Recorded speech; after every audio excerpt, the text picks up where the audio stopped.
All right, well, thanks so much for coming. So my name is Rob. I organize Idea the IPO. We've been doing events in Silicon Valley for a number of years. We hold events multiple times a week from San Jose to San Francisco. We have a busy, busy calendar of events. I just wanted to highlight two that are coming up.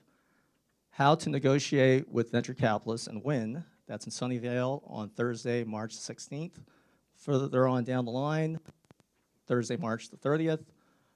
Latest innovations in autonomous cars. So we have tons of other events. All details are on our site, ideathipo.com.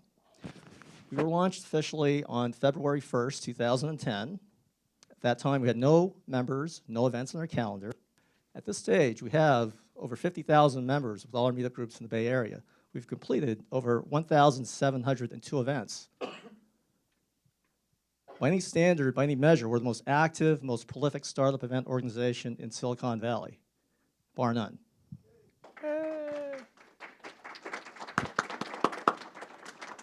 I'm not bragging or anything, I'm just stating a fact. Our mission is to promote entrepreneurship, support entrepreneurs, build community, and provide value in the Silicon Valley startup ecosystem. To that end, we provide content that is practical, actionable, and relevant, stuff that you can actually use to succeed as entrepreneurs. We believe in community because Silicon Valley is an aspirational ecosystem. It attracts people who come here from all over the world to do great things. Who here is not originally from Silicon Valley? Wow. Who was born and raised in Silicon Valley? Besides that guy. Okay, well, you're outnumbered. So whether you were born and raised here or you came here last night, it's important for us to provide multiple channels for you to meet people, build relationships, and grow your network. In fact, we have a regular TGIF Mixer, thank God it's Friday, every few Fridays at the Hyatt Regency Santa Clara. It's actually hosted by the one guy in the room that was born and raised here. So let's hear it for CJ Terrell. Well, first off, I can't believe I'm the only guy that was born in Silicon Valley in the room. That's pretty cool. So, for that reason, we'd really like connecting with those who are from outside the area. That's actually one reason why we host these TGIF Mixers. For those who are traveling through the area for business, pleasure, you name it, these are really casual ways to get to know people who are, again, living here permanently. I'm here for business for 2 weeks, 3 months, you name it. And we hold them at the Hyatt Regency in Santa Clara, which, for those of you who don't know, is next by Levi's Stadium and also the Santa Clara Convention Center.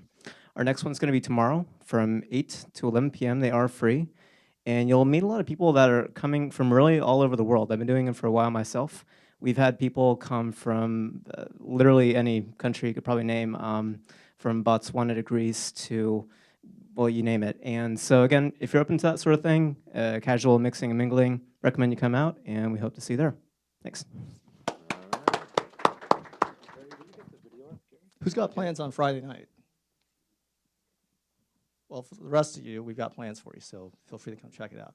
I couldn't find your video, but I have your website. We have a lot of partners to help us do what we do, but let me mention first about value. It's important for us that we provide value at each and every one of our events, not just value for your money, which is important because many entrepreneurs are struggling financially. So we make sure that we price our events so that they're affordable and try and provide a decent meal. Hopefully this meal was decent. It's not a 5-star Michelin meal, but we're working on it. But we also want to provide value for your time, which is your most valuable resource.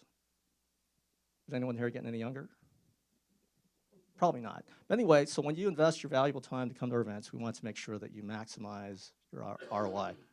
We have a lot of partners that help us do what we do: law firms, venture capital firms, angel investor groups, incubators, accelerators, colleges, universities, lots of players in Silicon Valley.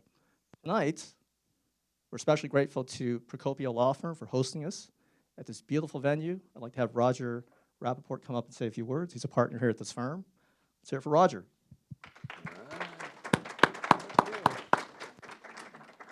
Thank you, Rob. And how's everybody doing tonight? Wow, that was wild. That was weak. How's everybody doing tonight? All right. So rather than talk about Procopio, I'm going to just play a 20-second video, and then I will say a few words. Procopio is a full-service law firm. I was at the 3,000 lawyer mega firm didn't like the politics, and so wanted to come to a smaller firm which is more entrepreneurial, which is why I came to Procopio. I head up our emerging growth and technology practice group, so I deal with startup all the way from the initial incorporations through the life cycle of the company. So rather than spend, Rob said I had, what, 45 minutes? 50, yeah. To talk about the firm, I thought I would just talk about something that I see startups, the mistakes that startups making, and I'll just talk about one today. Can I get an idea as to how big people think your option pool should be? Okay. How big? 20%? 25%? 20%? 5? How big should your option pool be? Come on, someone, give me the right answer. 10. 100%. Come on, people. Come on. You're making a huge mistake that's going to affect your upside on exit. The real answer, in my view, is your option pool should be as big as it needs to be.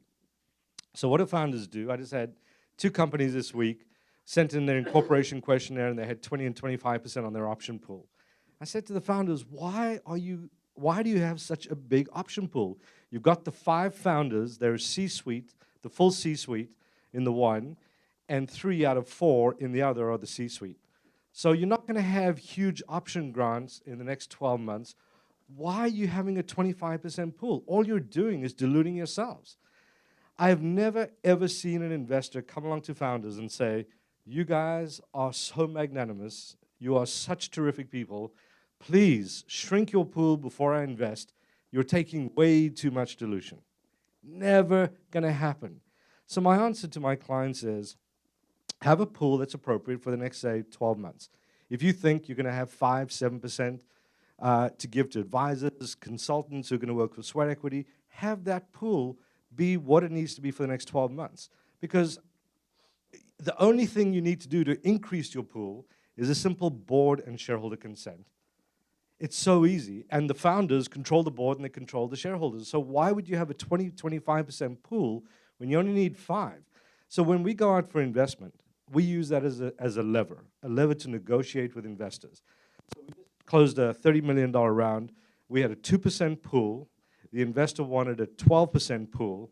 We pushed back not so hard because essentially on $10 million of revenue, we got close to a $200 million valuation. On a SaaS company, those multiples are pretty sick. So we didn't push back too hard, but we negotiated to 6. So all I'm saying to you is you can always go up, but you can never come down. So when you set up your pool, when you're setting up your company or you're putting in place an option plan, put in place something that looks like it's going to take the next 12 months or so. So that's my one little bit of advice on your option pool. So when you exit and you have a much better exit, you know where to find me for all the advice and millions of dollars that you're going to. I'll leave a little jar outside my door.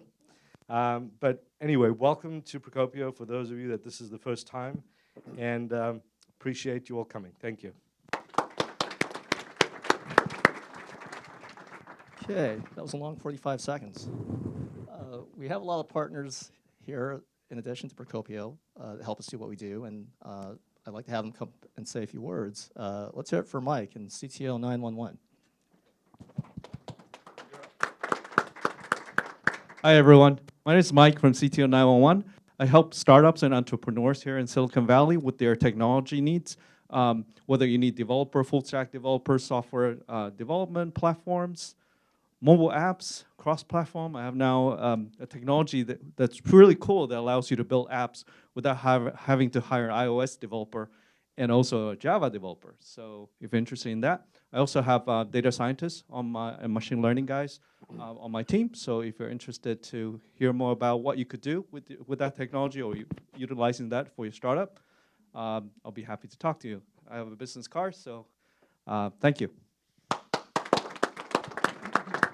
Okay, next up we have Brian from Cloud Brigade. Let's hear it for Brian. Hi, everybody. I've been partnering with Rob for probably 5 or more years, and I'm a revenue generation specialist. I help startups gain traction, find customers, I'm an online certified marketing professional. I've got certifications in organic search, in paid search, in conversion optimization, in Google Analytics, email campaigns, those areas. I'm also a certified Amazon Web Services technician, so if you have any questions about how to host your application on the cloud, I'm happy to answer any questions you have. So thank you for being here, and thank you very much, Gary, for your talk tonight. We're looking forward to that. So our local mission is to help entrepreneurs here in Silicon Valley. Our greater mission, though, is to democratize entrepreneurship and innovation all around the world. To that end, we have a robust YouTube channel, youtube.com/idea to IPO. We have tons of videos. We've documented most of our events.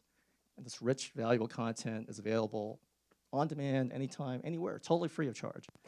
It's whether you're in Palo Alto, Maui, Moscow, or Timbuktu.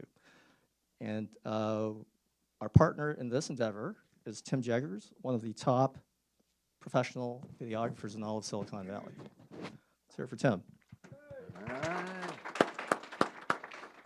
Thank you, Rob. Thank you, everybody. So I'm Tim. I do the video for Idea to IPO, as he was telling you. I also do some photography. I've been in the Bay Area doing this for a little over 10 years now. I do all kinds of stuff from events to weddings to informational videos and bits like that. So yeah, that's pretty much all I've got to say. Other than that, we just have a request that you hold your questions until the end. At 8 o'clock, we'll open the floor so that you can all, rack Gary's brain. Yeah, we'll change that real. Are we skipping that? Yeah. All right. Thanks for coming. Roger wants to say one more thing. Yeah, It'll cost you. I completely forgot. I have a little nights and weekends passion project called Access Silicon Valley. So what's on your, you may have seen it up front.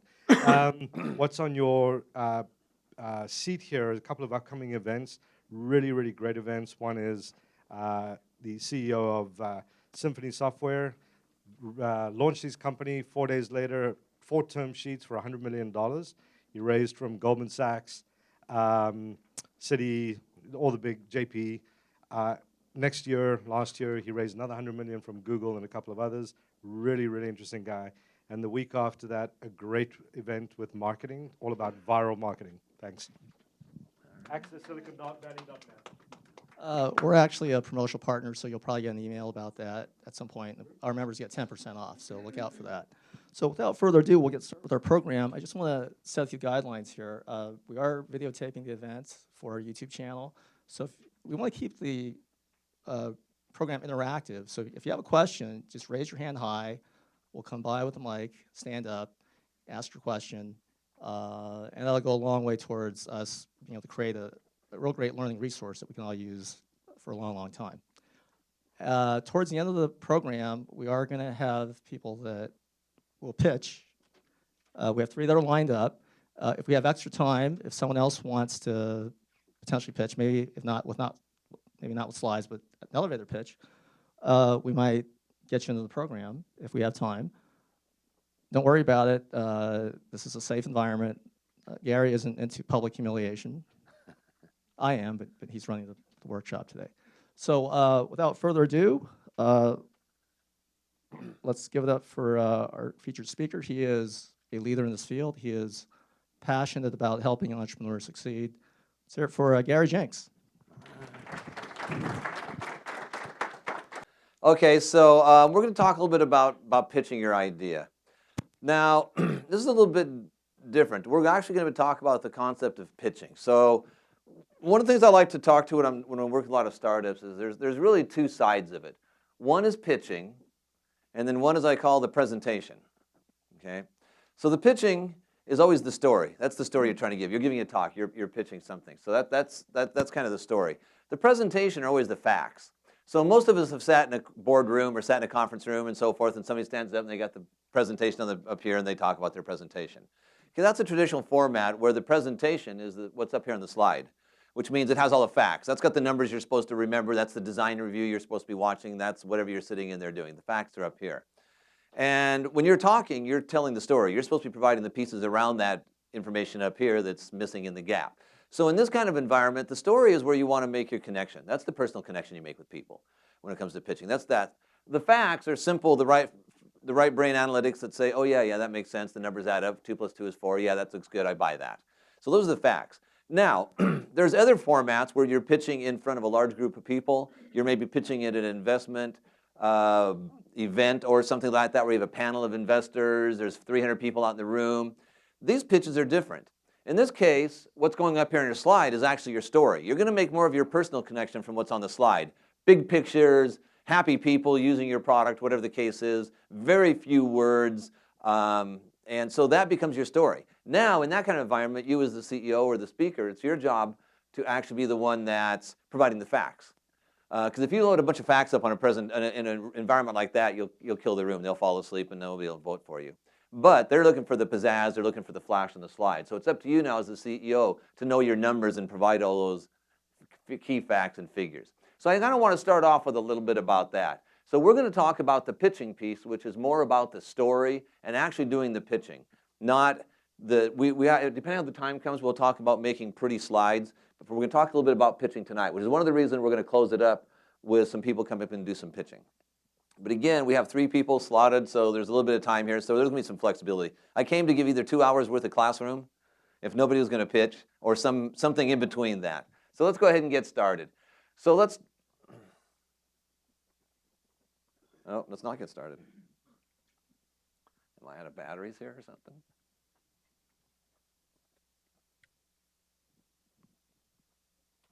Oh, I think I'm out of batteries. I thought it was working earlier. Yeah, that'll work fine. Just let me pull the back end on. I had just enough batteries to test it at the beginning, and then it died. Let's try that. Hey, that works better. Okay, so let's talk about it. So let's talk about the environment. So let's check out the environment in this room. We've got a fairly wide age group, so not everybody's at a university, so not everybody's brand new. So how many people, this is the first time they've ever been in a startup, they've ever thought about getting it with doing an idea? This is just the first time they're brand new. How many people got out here? Okay. How many people have been in a startup for a while, maybe had mistakes, bounced around a couple startups, maybe got out of it for a little while, and then maybe came back? Okay, that's a good chunk of the group. How much of you have been doing this forever? You've had a couple exits? Got a couple there? Okay, all right. So we're going to talk about the environment a little bit. I want to get a sense of who's in the room to kind of see where we're at here. So let's talk about the environment. I'm trying to step back here so I can stay out of everyone's way. Okay, so first off, entrepreneurs are everywhere. So this map represents how many incubators, accelerators, and co-working spaces there are around the world in the country. So virtually every country has got an incubator, an accelerator, a co-work space, a corporate innovation center, something like that. Startup has gone mainstream. It wasn't even more than maybe 5 or 6 years ago when becoming a startup, if you were coming out of high school and my daughter says, hey, I want to do a startup. I said, no problem. After you're done with college, you can do what you want. It wasn't really considered a career path yet. It was kind of just what the crazy people did in the valley and stuff like that. Well, now it's a career path. They're teaching it in schools. It's everywhere. Entrepreneurs are in every country, and there's lots of them. So I just opened the very first innovation center in Saudi Arabia for Saudi Telecom. We launched 12 companies in the last 12 months. We got one funded. One's got 30,000 repeat customers, and another one has been acquired. So that's 3 out of 12 companies in 1 year. So the activity happens all over the place. So the key point here is the fact that there's a lot of people doing it. It's become mainstream. And once it becomes mainstream, then it's no longer, the cool factor and some of the other things that might have been neat long ago kind of go away, and now it really becomes formulated, and things have to happen in a different manner. Now here in the valley, some things have changed a little bit, where the valley's kind of gotten to the point now where there's so much opportunity here. There's startups on every corner. They really are looking for unicorns. They're not as interested in launching $50 million companies or $40 million companies. The rest of the world is still very interested in launching $20 million companies that can generate 10 jobs and create regional diversity and economic growth. So that's what we do outside of the country. So there's little differences to what we're trying to accomplish. But the idea of pitching is the same thing.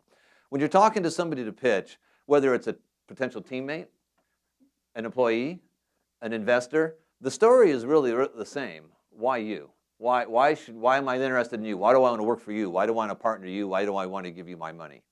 So they're all really kind of the same. All right, so now let's talk about entrepreneurs. As we noticed in this room, there was 3 distinct groups of people. And we're going to talk about that a little bit. So I kind of call him the rookie.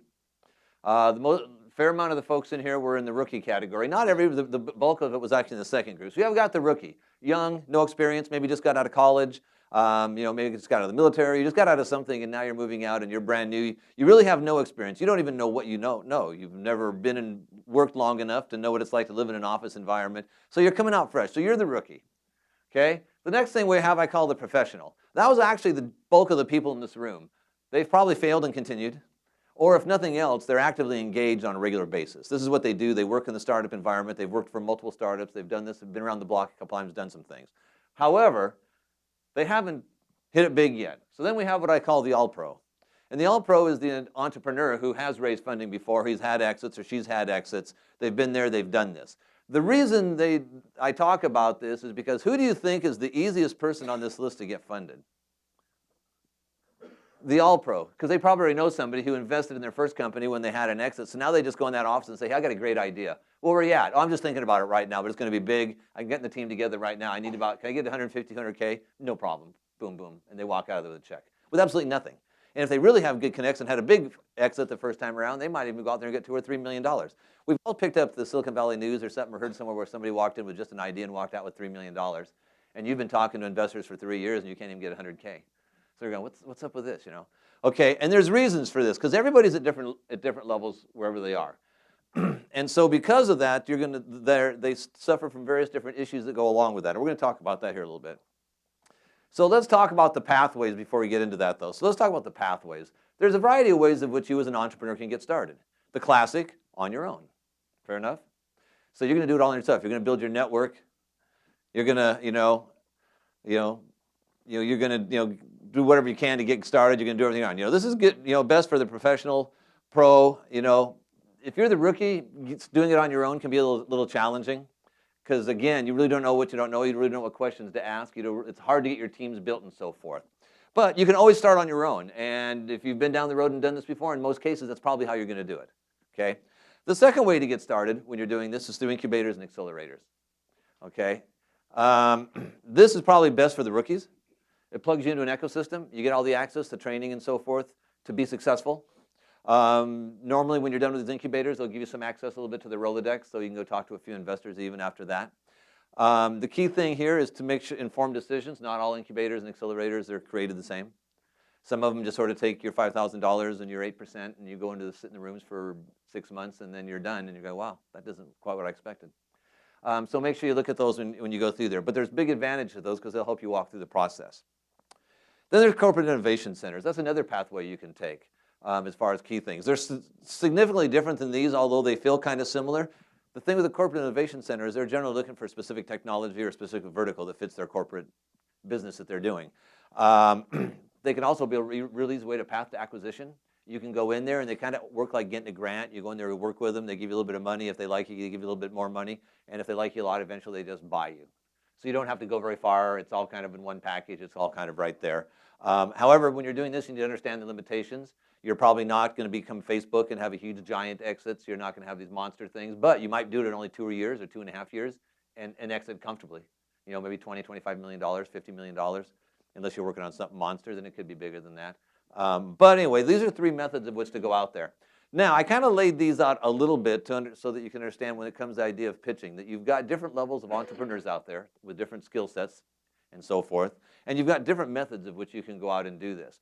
Through all of these methods, it doesn't care which one they are, you're always pitching. You're pitching for your team, you're pitching for your partners, you're pitching for your investors. So the pitching is always out there. Now, let's talk a little bit about what's important. That arrow doesn't show up very good. Okay, so let's talk a little bit about where you are in the particular life cycle and what's important to be talking about and where you're at. So, rookies, you're guaranteed you right here. In fact, this really has nothing to do with being a rookie, an all-pro, or whatever. This is just where you start. So here you're creating your idea. You're all sitting around, you're thinking about it, you got it in your head. You're starting to do a few things. You're maybe going to go out and get friends and family. So this is becoming called the bootstrapping phase. Here in the Silicon Valley, you're expected to have this phase done before you go look for any funding. You're expected to show up with your MVP. You're supposed to have a strategy, a plan, an MVP, prototype, so forth. And that's going to take you up here to where you're going to get some angel funding now probably, and then go to your next step and go down the road. So the story you're telling here and the pitch you're giving here is significantly different than the pitch you're giving up here. Here you're creating idea and you're telling an investor, hey, if I can do this, we're going to go out. Then you're going to go to market, you're going to validate you have the right idea at the right price, and now you're going to go talk to VCs. So there's a lot of things that change. The documents you need here are different. Here you can get away with a pitch deck, a fundamental, what I call an engineering level cost estimate. In fact, sometimes you might not even have to have costs at all down here because who knows what your revenue projections are going to be. But you probably want to have a basic engineering plan here. Here, you're going to probably have to have something developed by a CPA. Your pitches are going to be a lot more complicated. You're going to really have to talk like a CEO and sound like you really know what you're talking about. Because now they're giving you 5, 10, 15, 20, $25 million, and the bar is raised a little bit higher. So the pitch you give here, is not too bad. The pitch here is more complicated. And if you go to A round, B round, C round, they just get more and more complicated because they want more and more things are going on, and so the bar gets raised even higher. So depending where you're at in the cycle also determines how good you need to be with your pitching, and determines what you're pitching and how you're pitching it and so forth. No questions yet? Okay. We're covering the basis here to get started. So let's talk about the different startup phases a little bit more so we understand what you're pitching and why you're pitching it. So incubate the idea. That was the first one. So this is the kind of pitch you're probably going to go and give to an angel investor. So here it says, to get out of this basic category, entrepreneur to company, you need to understand your customer, you need to build an MVP or prototype, you need to have a plan, you need to know what it costs, and you need to be able to communicate it intelligently. Notice we have that up here. And that's kind of what we're talking about here today, is that ability to communicate intelligently. One of the biggest failures that I see, so I don't know if you guys read my bio or anything, so I've got a consulting company I do during the day, been doing that since 2004. I launched South Valley Angels, a private investment group, back in 2011. I do that at night. When I'm not doing the day job, and then on weekends I play guitar in a rock band. So that's my that's my three main things. But anyway, so when we're looking at a lot of things when companies come in, what I consider the worst lose-lose is my investment group is looking for certain key things, and you ask to come pitch, and you come in and pitch, and you are exactly what we're looking for. You can make money, everything, you got your act together, but you come in and you don't communicate it very well to me. So now we come back in a couple of days and say, well, we listened to it, we talked amongst us, I think we're going to pass right now. And you're going, oh, well, here we had the right person in the office that we wanted to listen to, and it did not get communicated well. So now we both lost. We had the fish right there on the line, but we weren't able to catch it and didn't communicate. So that's what we're going to talk about today, is communicating intelligently. And I'm not going to go through the standard, Zig Ziglar and all the other left brain, right thing stuff. We're going to talk about things that we see and what really happens in the boardroom or in the investor's room, okay? So now we're going to go to the second side. We talk about that. Now you're going to go to market and you accelerate the company. Now you're really talking to people with money. You got to be a little more, you got to have your act together a little bit more. You're going to go out and talk to them. You got to validate your product. So these are things that have to happen here. The reason we talk about this is because, again, the things we talk about up here is, up here you're primarily selling a vision because nothing exists yet. You have no customers. You haven't gone anywhere. You got an idea. You may have a product that kind of sort of works. So you're absolutely not selling me that you have tons of income and that you have a large profit margin and that there's a lot of value to this company and I should be buying you right now because it's all there. So what you're really selling me is a vision. So let's talk about that for a little bit. So I'm going to give an example that everybody's famous with. The classic Steve Jobs says, we're going to change the way people listen to music. What you want, when you want, where you want it, in your pocket. And so what's he do? He holds up the iPod, right? Now, how many of you think that was Steve Jobs' vision? Okay, so that wasn't really his vision. The iPod was simply the piece of hardware necessary for him to launch his vision. His vision was iTunes in the App Store. But without an iPod to download music to something, now I have an iTunes store with nobody has anything to do anything with it. So how many people still have an iPod? Okay, a couple of them out there. Okay, well, it's all on your phone now. So the iPod was simply a window to go for a period of time for Steve to see his ultimate vision and his ultimate goal of what he was selling, which was an iTunes store that he could say, I can make $1 billion a year doing nothing but having people download the same thing over and over and over again. And they're going, wow, that sounds like a cool idea. Now they're everywhere. Everybody's got one. They're just there. So when you're in the early stages, and for a lot of this, you're selling your vision. So it's really critical to understand that what is your vision? Do you have a vision? Is it visionary? And a vision isn't necessarily a mission statement. That's not what are you going to do and why is your company important. It's how do you see the future and why is that important that you see the future that way and what does that mean? Okay. So these are the key phases that we want to just talk about because once you get past this phase, you're scaling and you're a full company and you're either dying and not going anywhere, or you've got all your money and you're doing fine and life's going to be good. Once you get past that stage, there's very few tweeners. It's either all or nothing. Okay, so when we launch startups, launch ecosystems and incubators and accelerators, these are the two programs we do. This is like a 6-week course that teaches you how to become an entrepreneur. And this here teaches you how to commercialize your product and get it out the door. Just for reference, we teach these courses in the academies or in the startups. So, pitching 101. So we're going to go down to the real simple aspects of pitching 101. Confidence and passion. I would say this is probably the #1 thing that's going to get you in and out. In fact, I've actually got a lot of my friends that are so funny. We'll be driving down the road and they go, well, which way is it? I think it's to the left. Okay, let's go left. And if we take a left, oh, it's not the right way. And they go, man, I knew it was to the right. I said, why didn't you say something? He says, well, you were so confident. You sound like you knew what you were talking about. I said, man, you've known me for 20 years. I go down in flames as confident as I surface to the top. But not everybody has that confidence. But it's about confidence. If you come in and have the best product, best world, but I'm listening to you and I'm going, boy, I don't know, it just doesn't, it's not grabbing me, okay? So confidence is really the result of being prepared. So what I see a lot on our side of the table is when people come in, they're just really not prepared. One, they haven't practiced their pitch, and I'm terrible for that. I hate practicing pitches, and I don't do it, and I don't do it nearly as much as I should. Steve Jobs, before he got up and did a keynote speak, he would practice 3 days straight, 8 to 10 hours a day, every day, for 3 days straight before any big talk. If I'm good for 30 minutes, it was a good prep. So anyway, but confidence is don't be prepared. And how do you be prepared? One of the reasons I started doing talks is because I got really tired of all the talks I was going through around the valley, and all they wanted to do was show me how to make a pretty pitch deck.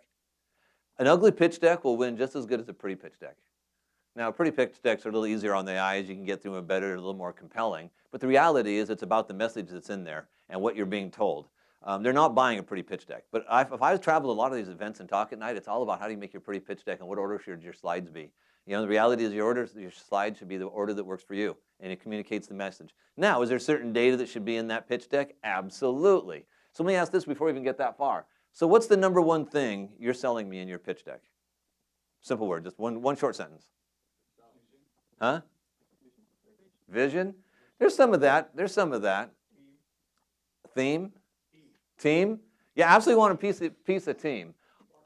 Okay, we'll talk about it in a second, but all I really want to know out of that is what's your business case? Yeah. Just business case. Is there a business case here? Can we make money? That's all I really want to know out of your pitch.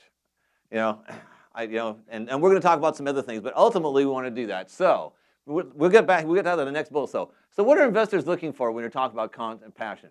Would I follow this person? Probably the CEO who's doing the talking. And that's another thing. If your CEO is just not a good speaker, then try to find somebody in the team that can be there and do the speaking. The CEO should always be there, but don't kill your company and your funding chances just because you have a CEO that can't talk. There's nothing to say they have to be the one talking. Do investors prefer seeing the CEO talk? Sure. But what investors really want to see is a functional team. And so if I see a CEO that can't talk at all and I'm listening to 3 people in the room that do a much better job talking than any of them, I can tell just by asking the questions. Now you've got a non-functional team. We're not getting where we really want to get because the speaker's not really getting the point across. They're just not comfortable. Now, the CEO always should be in any meeting because they're the CEO at the end of the day. They should have the answers. So be prepared. Know what you're talking about. Have a plan. Have it all done. You nail this stuff. You're not selling a kind of maybe sort of that I thought about a little bit. You should know what your cost model is inside and out. You should know the answers. You should know what your risks are. You should have all these answers. So one of the biggest problems we get up here in the confidence is they get up there and they always know that they're not quite ready because it can always be a little better. And that's generally, how many engineers we got in here? Okay, that's an engineer. Engineers are never done. They can always make it better. Give me another couple of days, I can have the slides better tomorrow.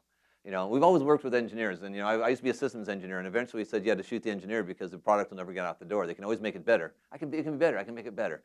Okay, so engineers are like that. They're always not. They lose confidence because they think their product can be better. It's not quite as good as it could be eventually. But the problem is you're doing the pitch today, right now. So what it could be eventually is not going to get you there. So having details and understanding what you're doing, that's really where the confidence comes in. Passion also comes in this aspect too. The confidence and the passion to do the job. The next one is the message. And this is where most people fail when you're pitching to them as much as anything behind the confidence. Let's say you have confidence. But by the time you're done giving me your 42 slides in 16 minutes, I have absolutely no clue what you're doing at all. In fact, I thought I understood by slide 2, but by slide 10 you had me so confused now I'm lost, okay? More is not better. More is definitely not better. I wrote a proposal years ago, and it was about an $18 million proposal. And I wrote it in 10 pages. And I put it back in front of the management team. They're going, well, this doesn't look like an $18 million proposal. I said, do you understand it? Is it clear? Is it concise? I go, yeah. So I sent it in, and we won that contract. And the people that sent it to me sent me back the email and says, yours was the only proposal we understood. And they said the average proposal size was 180 pages, and mine was 10. And they said, we understood it. We knew what we were getting. We knew what was going on. That was simple. Okay? That's the same thing you want to do in your message. It need to be clear and concise and right to the point and really simplified down. Because although investors might have a lot of money and so forth, it's amazing how they can ask the stupidest questions I've ever heard in my life. I'll be honest with you, a room full of investors will ask more stupid questions than high school kids. And it's like you'll sit there and explain to them something in detail, and they'll come back and say, well, but how does that work? What did we just spend 10 minutes talking about? You know? Anyway, they're just amazing. And you're saying, and you made a lot of money, how? You know? So anyway, but clear and concise. So now what are investors looking for out of the message? All they want to do, and this is my question earlier, do I understand the business case and what the exit is? We're not having the pitch to answer all the questions. We're answering the pitch so they can understand the message. So what is the actual purpose of the pitch? The purpose of the pitch is simple. Get you to the next meeting. That's all you want to do is get to the next meeting. I've got either 6 minutes or 10 minutes to give a pitch. And all I want from that pitch is to get a meeting. Because I need meeting 1 and meeting 2 and meeting 3. If I can get 3 meetings out of an investor, I'm heading pretty close to possibly getting funded. So the whole purpose is to get there. So what you're trying to do is let them understand that there's a business case here. We can make money. We have an exit plan. We know what we're going to do. And this is what it is, okay? Now, that doesn't mean if they ask you a question, don't answer it. But you don't want to answer all the questions in the meeting, in the pitch. You want them to call you back. You want to come back for reasons. So for example, there's a couple parts where you have real good opportunity. Like let's say there's somebody in the room. And if you're giving it, how many people have kind of a tech-based product versus a business SaaS model or something? Okay, tech-based products are great for this. You'll have somebody in the room that's actually into that vertical space, one of the investors, which hopefully, or you're talking to the wrong investor if there's nobody in there. But anyway, so they're going to start listening to that. And that guy's going to get interested. And they're going to get wrapped up around the axle about your technology and want you to spend all the time talking about your technology. And if you're an engineer, that is a rabbit hole being dug fast and deep. You're never going to come out of that. Because do you want somebody to talk about your technology? Oh, man, you're ready to throw out the baby pictures. Oh, yeah, let's start talking about all these good ideas. So what happens there when that goes, you know you only have a few minutes and you have to cover your entire business case. So if you get a technical person asking too much questions about your product, those are great ideas. We can talk about them after the meeting's done. Or tell you what, I'd love to come by with my CTO and we can spend a couple hours with you tomorrow. We'll cover every question you possibly have, trying to build that up. Another area they can get wrapped around is if you happen to give them some financials. If they give them some financials, they'll spend a lot of time on that and they'll get all wrapped around your financials. Those are great questions. You know, I know we're on a limited time here. I want to make sure we get through everything. You know, I'd love to come back tomorrow. How about 2 o'clock? We'll come and sit down for a couple hours and talk to you. So these are proactive. Be listening while you're talking so that you can respond to these and not get sucked in these rabbit holes. Because when your 10 minutes is up, your 10 minutes is up. If you're only on slide 2, well, that's too bad. I hope you get your message out. So it's important to understand that and stay involved with it. So the idea is to just get to the next meeting. That's really what you're trying to do. It's not complicated, sort of like, you know, classic sales. If you're on the phone, I used to run a sales team years ago, and I had this one guy that was so funny. He was a walker. He'd have his headset on, and I could just see him in there, and the hands are going, and he's in his office, and he's going back and forth, and I'm going, wow, he's on it. He's supposed to be closed. You know, there's some good stuff going on in there. So when I watch him, and he's on the meeting for like 25, 30 minutes. Finally, he gets off. I go, how was that? Of course, he's a salesman, so, oh, it was an awesome meeting.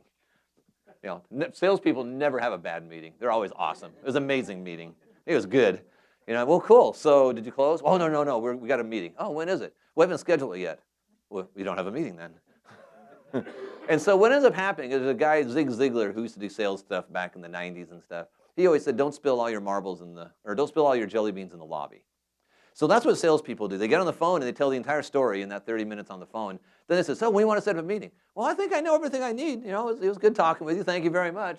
Well, that's the wrong answer. So the same thing here. You don't want to try to give them all the answers and do that. You want to get to the meeting and develop the relationship. So in all the simplicity, these are the 3 things about pitching.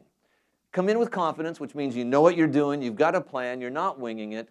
You know, you don't just have pretty slides, and as soon as you sit down and we start asking you questions about your financials or ask you some, maybe some tough questions like, what are your 3 biggest risks? You should know those answers. You never present those as part of your slides, but if I ask you what your 3 biggest risks are, you should be able to knock those out right now. I mean, if you don't know what your risks are, who does? You know, and so we're all here to figure them out, so why don't you give me a hint, give me the first 3 so I don't have to dig so deep, okay? So you need to be able to answer those questions. You gotta be confident, you gotta have the passion, you know, don't confuse them with the message, keep it clear and keep it simple, and understand that you're just there to get to the next meeting. All you want them to do is understand what the business case and go to the next meeting, okay? So to a certain degree, we can say that's about the end of pitching. You know, in my experience, what I've seen, if you can master those 3 things right there, you'll be in great shape. Now, that's the pitching and story piece. You still have to have some meat behind that, so when I say, oh, when I get to a slide, there's actually some numbers there, or there's something that makes sense, and it's not all a bunch of marketing gibberish, but that gets to the slides, okay? So now let's talk a little bit about what happens when you're pitching. So these are some numbers that come out of DocSend. So this is the average. I don't know if you guys can read that up there, but this is basic fundraising process. 58 investors contacted, 40 investor meetings, 1.3 million raised, an average of 12.5 weeks to close, average page deck length was 19.2 pages, and the average meeting time was 3 minutes and 44 seconds. So those are statistics from DocSend based on about 200 companies or so that they reviewed. 200 or 300 companies they looked at. So there's some interesting things. So how many people in here have heard that your pitch deck should be 10 pages or less? Okay. Well, the average size for all these companies that got funded was 19.2. So where's that information coming from? Well, the reality is it should be simple, but there's anyway. So this is basically what, on average, of going out and talking to investors is you can talk about. You're going to have to contact 58. You're going to have about 40 meetings. It's going to take you several months. So just to give you kind of sense of what they go to. Now let's talk about the next thing. So now you actually do, in fact, get one of these meetings. So what do they actually look at? So here's what I get most of the time. Most of the time I get a lot of discussion about what the product is, the solution, how it fits the problem, and so forth and so on. So let's take a look also from DocSend. What do they look at? If you give them finances in your slides, if you give them financials, that's where they're going to spend all of their time because it's all about money. Can this company make any money? Do their numbers are good? Are their costs complete? So there's a lot of ways to do financial statements. And if I had $1 for every time it says, well, these are kind of conservative. You know, we didn't want to get too carried away. So the first thing to remember is investors don't invest in conservative. If they want a conservative, they invest in CDs. If they want conservative, they're sure heck not going to give it to a startup. There's nothing conservative about that at all. So don't be conservative with your numbers. We say don't be conservative. Don't be aggressive, just be right. Because that's what we just want to know, that your numbers are right. Now the reality is nobody's numbers are right because nobody has a crystal ball. So what I like to say is when you're doing your cost model, for example, there's no such thing as a good or a bad cost model. There's complete and incomplete. If it's complete, then everything's there. I can see what it is. Your costs look good. We're all happy. I can see what it is. If it's incomplete, you got holes all over it, and then you're probably going to say, oh, you're too early for me. But anyway, so this is what they look at. They look at the financials first. Then they'll go and look at your team and see if your team is capable of doing what they want. So let's get down here. What is the least important thing they look at? Your solution. Your baby, the thing you came here to tell them all about. That is the least important thing to them, 10.6 versus 23. So that's how much time they spend on a page. 20, So the least important thing is their solution. That's really just the entry into the door. Okay? So here's the order they look at it. Financials, team, your competition, how do you fit in the sandbox? How do you coexist? Why now? Which is really what they're saying is what's the opportunity? What's the opportunity and why now? Then they want to know what your company purpose is, your business model, again, back to that making money. Now we're talking about your product, the market size, problem. So everybody says, oh, it's got to be a huge market. They really don't look at that. I mean, in reality, everything's a big market today. Ink pens are $1 billion market. Nobody just sells across the street anymore. So everything's pretty big. Now, these here were kind of a little bit more applicable to VCs than seed rounds. Seed rounds are a little more squishy because you don't really have very much for us to talk about. It's all kind of the visionary thing. But there you go. So that's kind of the order that people look at things. So that kind of shows you where you're going to put it. Now, if you're a real early seed and you don't put any financials in there, then you kind of save that problem altogether. No questions? Boy, quiet group. Yeah, I got a question. Oh, there's a question. Okay, let's get a mic here so they can. Oh, just a second. They want to record all this. Oh, yeah, absolutely. I'm reading Behind the Cloud right now about Salesforce. Mm-hmm.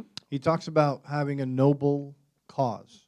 Mm-hmm. And I'm trying to figure out, is that what you mean by company purpose? And what's the difference between company purpose and business model? Okay, so company purpose could be your global knob. What is your company purpose, your mission statement, why are you here?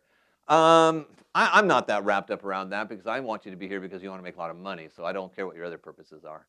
But, so there's some of that. What's your company purpose? Is there goodness to it? But the reality is, at least the investors I know in, if they can save cancer or do something global in the world, that's really nice. But at the end of the day, a good deal is a good deal. If it's a killer deal and I can make money off it and it's nothing more than a game, but I can make $100 million in 2 weekends, I'm in. Did I save the world? Heck no, but I made a lot of money. Now, if I can do that and save the world at the same time, that's even more. But most of them aren't going to try to save the world and then lose money doing it. But there is a novel aspect to that, and it kind of gets to the sales pitch, but it really gets down to the why you and what's the big thing you're trying to accomplish here. And that gets, a lot of times we see a lot of problems with the problem they're solving, and we'll talk about that a little bit later, and that's where a lot of it falls in. What problem are you solving? Oh, well, people don't like to stand in line. And that's a $100 billion business, how? So those are the kind of things I see a lot, consumer problem, that's paying them no money. The consumer's not even paying them any money, but they're solving their problem. Okay, so now we got through that. So that was just kind of a little bit about the environment, what's the environment like they're dealing with. So you got a lot of people out there like anything. You got people that are better than you, not as good as you, way better than you. It mixes all the way around. So you can't really worry about if they're good and so forth. You just have to make sure you're prepared, and go out and do your thing. And there's lots and lots and lots of competition out there.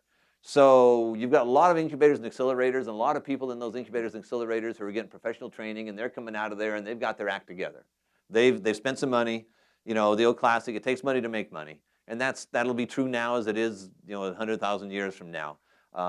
They've done their part. It's a lot more difficult environment to do it on your own now. It'd be like trying to go out and, get a job, 15 years ago without going to college or barely finishing high school. Yeah, you could go out and do it, and there's people that did it successfully, Steve Jobs being one of those, But for most of us, we went to college and went that route and got smarter and got good jobs and all that kind of thing. So you got, the bottom line to the pitching is just it's important as everything that you're doing because the competition's there. And in this valley, the bar is raised pretty high. We get some really great pitching, some teams that just pitch, they're just phenomenal. It's just amazing. You want to buy their product and you start looking at the numbers and it's like, I don't think so, but they sounded so good. Yeah. Do you mind going back to the previous? Sure. Well, I'll tell you what. Oh, yeah, we didn't do that at the beginning. So do you guys all get my business cards out there? I ran around and gave them out to you. Send me an email and I'll send you these slides. So if you didn't get my card, do I have any up here? Anyway, they're still out front. I gave them to a lot of people here, but that's the easiest way. Yeah. Get the microphone right behind you. Yeah, so when someone asks that, why do you think you are the guy who can do it? Why not someone else? What's the kind of answer they're expecting at that time? A good one. I know that. What's a good answer then? Well, what kind of spend? Well, that's a good question. So now there really becomes down to why you. What is the reason for why you? And you should be able to have a canned response for that. Is it because, well, we have a patent that nobody else can touch and it's the only logical way to do it? So I worked with a company that had a kit that you put on the bottom of a pickup and you turns it into a hybrid. And they had a patent. And they had a patent that allowed them to put the electric motor between the rear end, or between the transmission and the rear end.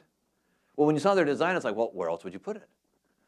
Well, since they had that patent, nobody could do that. So they had to pull out engines and put motors all over the place. And one guy tried to turn their differential into a motor so he could kind of get away with it. But their patent was so logical and so simple and so elegant that it was so simple. But now nobody can put a motor between the transmission and the differential, which seems like the logical place to put a motor to drive a car. But anyway, it was just one of those things. So their patent was big. So maybe it's your patent. Maybe it's your business model. It's hard to say. It's whatever it is unique to you. So let's talk about business models for a little bit. So there I gave you an example of a patent where they had a really good patent. And they didn't make any of the product. They didn't design it. All the products were off the shelf. They just put it together in a package, and that was their patent, was the packaging. But the guy that did that was also the director of engineering for the Tesla Roadster. So he kind of knew how to do those kind of things. But anyway, so that's a technology. So if you have a really good technology about an IP, it may be just simple, hey, I got a great IP, that can't be beat, okay? But that's actually not as good of an answer as it sounds, even though it sounds like the really best answer. But let me ask a couple of companies. So if I was Airbnb or Uber and somebody says, well, why you? Okay, they had no technology. Neither one had a technology. None of them created vacationing or cars or taxis or public transportation or places to stay outside of countries. So it's like, well, why you? I've got hotels. I can go to a hotel anywhere. Why should I do this? Well, they both had a unique business model that was uniquely different. In fact, those two are the fundamental foundation that have created the validation of the shared economy model.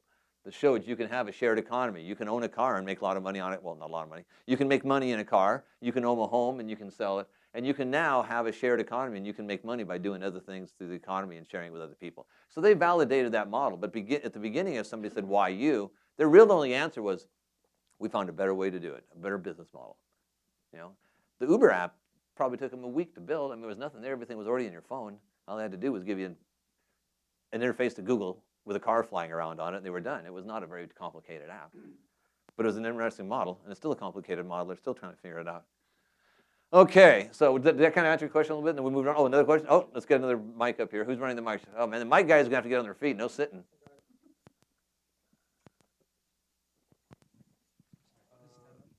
Talking about the financials, there are so many variable parameters in it Yep. while doing the projections. So, like, it also depends on timeline and also, like, you know, like 3 years anyway, 3 to 5. 3 years. So, as a startup, at least, like, you know, who's doing the seed round and like looking for financials, how concrete this number should be? Like, is it like a magical game that you can sell it to? No, but there's investor? so what you're looking for. So the first thing when we go to do your financials and you're talking about financials, the most important thing that should be in your financial are your assumptions. If your assumptions are accurate and everybody kind of agrees with your assumptions and your logic, then the rest of it's just math, right? Okay. So in the early days, if you're brand new or very, very early, because that's a classic engineering question. You know, how do I, you know? So one of the biggest ways in your pitch is one of the easiest failure flags that we look at is when you try to convince us that you can actually predict the future. So we hear that all the time. Oh man, our numbers are solid. You know, okay, well, we know you can't accurately predict the future. Let's talk about how you arrived at that view. Okay, so in early stage, what's more important than your revenue numbers are actually your cost. Because, you know, if we like what you're doing and we all believe that there's a market there and it can be big and we have people we can plug into the network and make it work, then our real question is how much is it going to cost you to do that? Okay, that's more important. And then you can put in logic that says, hey, we're going to grow this level and this is what we're projecting. If your logic and your assumptions are good, then the numbers are just math. You know, so, but you're right, it's not going to be accurate. So everybody know the 3 steps of planning? Plan, execute, adjust. There's technically 4 because the last one's repeat. But plan, execute, and adjust. That's the main steps of doing it. Okay, so let's talk a little bit about, so how does all of this work? So you're going to go out and pitch, and we're going to talk to people. So when you're going to be talking to them, you can't do it without the paperwork. That's just the way it is. You got to have the paperwork. So there's type of paperwork you have to have in this business. You need to have an executive summary, a pitch deck or your presentation, and a plan with financials. Now, how you do those, normally this will be a standalone and this will be a standalone. All this here could potentially be one. Because if you do your pitch deck right, it really should be your business plan. I would argue that as an early stage company, you don't need a Word document for a business plan. You can do it all in your 8 or 10 pages of a pitch deck. If I look at your pitch deck, I should know what your plan is. I know what you're going to do, why you're doing it, who you're doing it to, what the opportunity is, what the team's good. There shouldn't be anything that I really need. Now, again, we're trying to get back for that next meeting so we can get and meet, right? So we can get in more details on that. But if you do your deck right, that should be your plan. I shouldn't have to look at that. I can look at your pitch deck and your financials, and I should have a high level of confidence and detail of whether you're there or not. Yep. Well, you're kind of sitting down again.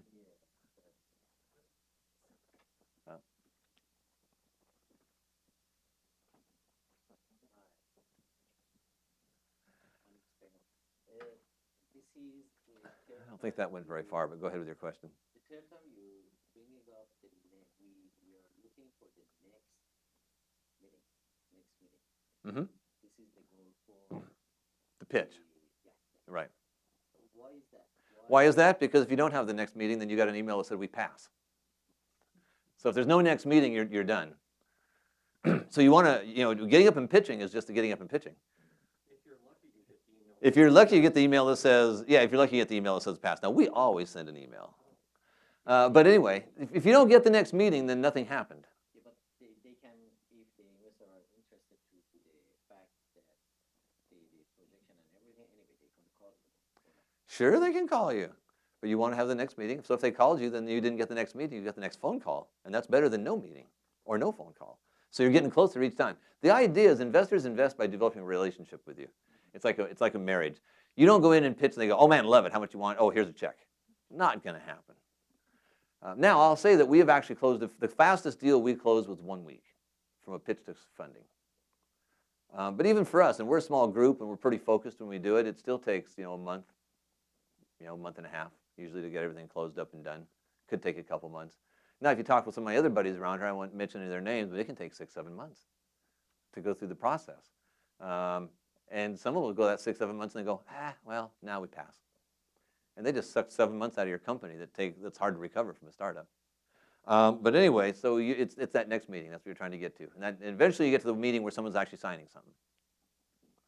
Oh, yeah. Other than the financials on that 1 week close, what else was most compelling? Oh, it's a case by case. There's no real formula that says this, that, and the other, but we always look at the same thing. Do we feel the company can do that? Do they have a team that can do it? Do we like the space they're in? Which we probably like the space they're in, or we wouldn't have invited them in. So that's why we don't need to spend a lot of time on your product. Just tell us that it works and it does what it's supposed to do. Cool. We'll figure out later. I'll bring a specialist in at the next meeting. I'll bring a specialist in who knows that product in detail, and he's going to look at that product in detail and find out whether it's really all you say it is. So it's really hard. But we always want to make sure, does it look like there's money to be made here? Does the team look like they can accomplish it? Can we fit? We don't invest in anything that's just 1 + 1 = 2. So if we can't provide some value to it, then we probably won't invest. Unless it's such a killer deal, you're just going to make all that money on your own without us doing anything.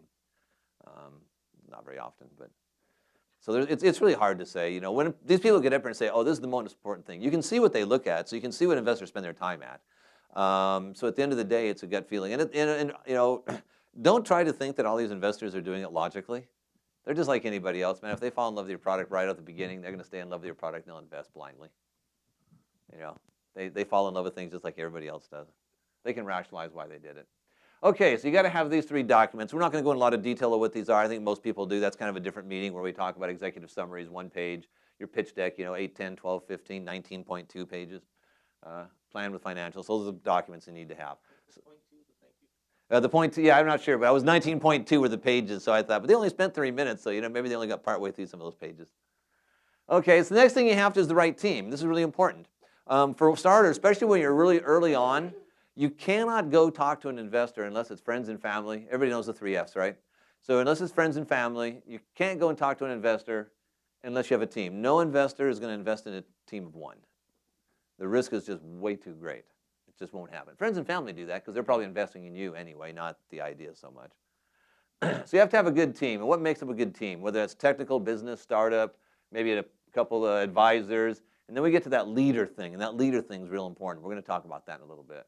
So when you're talking about technical, somebody has to know what they're doing in your business.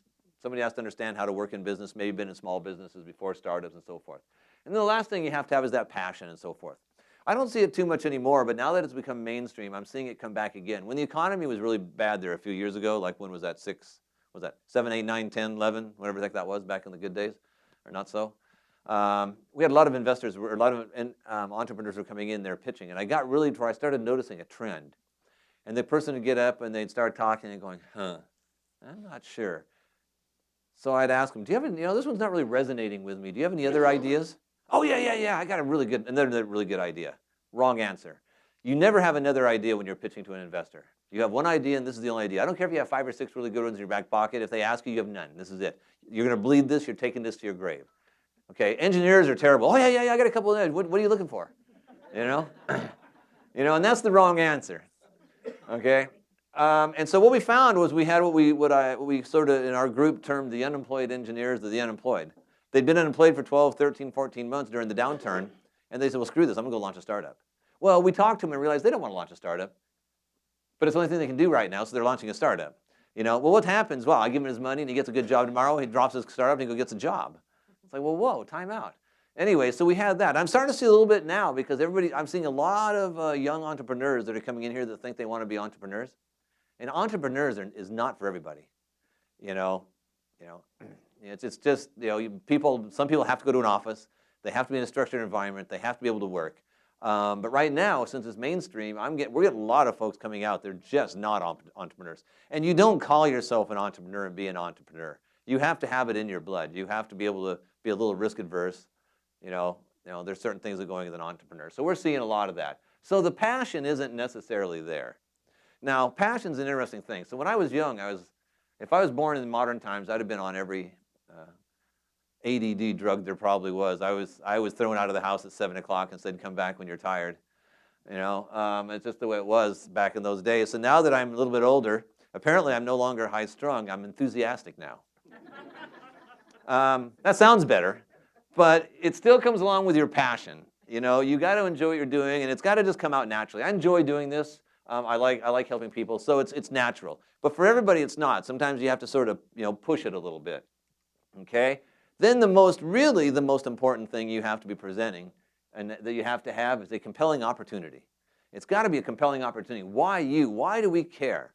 It doesn't necessarily have to be that it's going to disrupt the entire market. In fact, disruptive technologies actually fail more often than not. They're the hardest to get funded because nobody knows what they're going to do. They have nothing to measure them against because they're disruptive.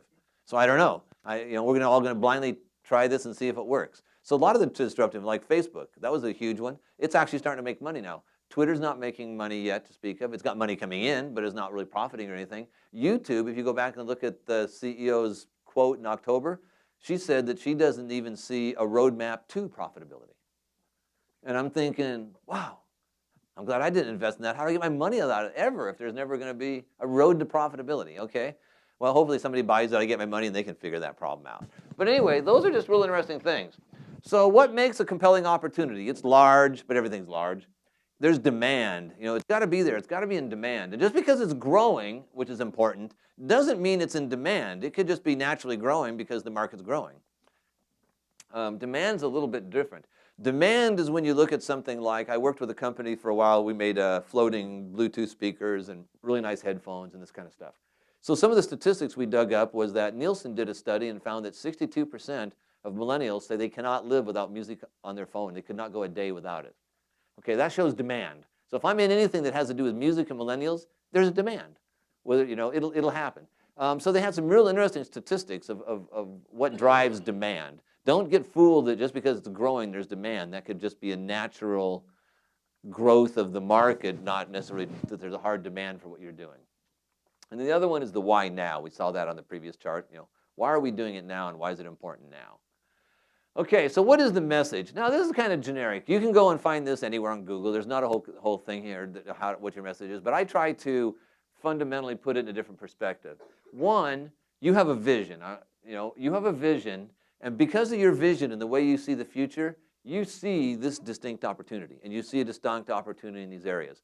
So that's what it is there. You have a vision, and you see it a certain way. So we believe the future of, so let's, for example, I'll give you a simple one.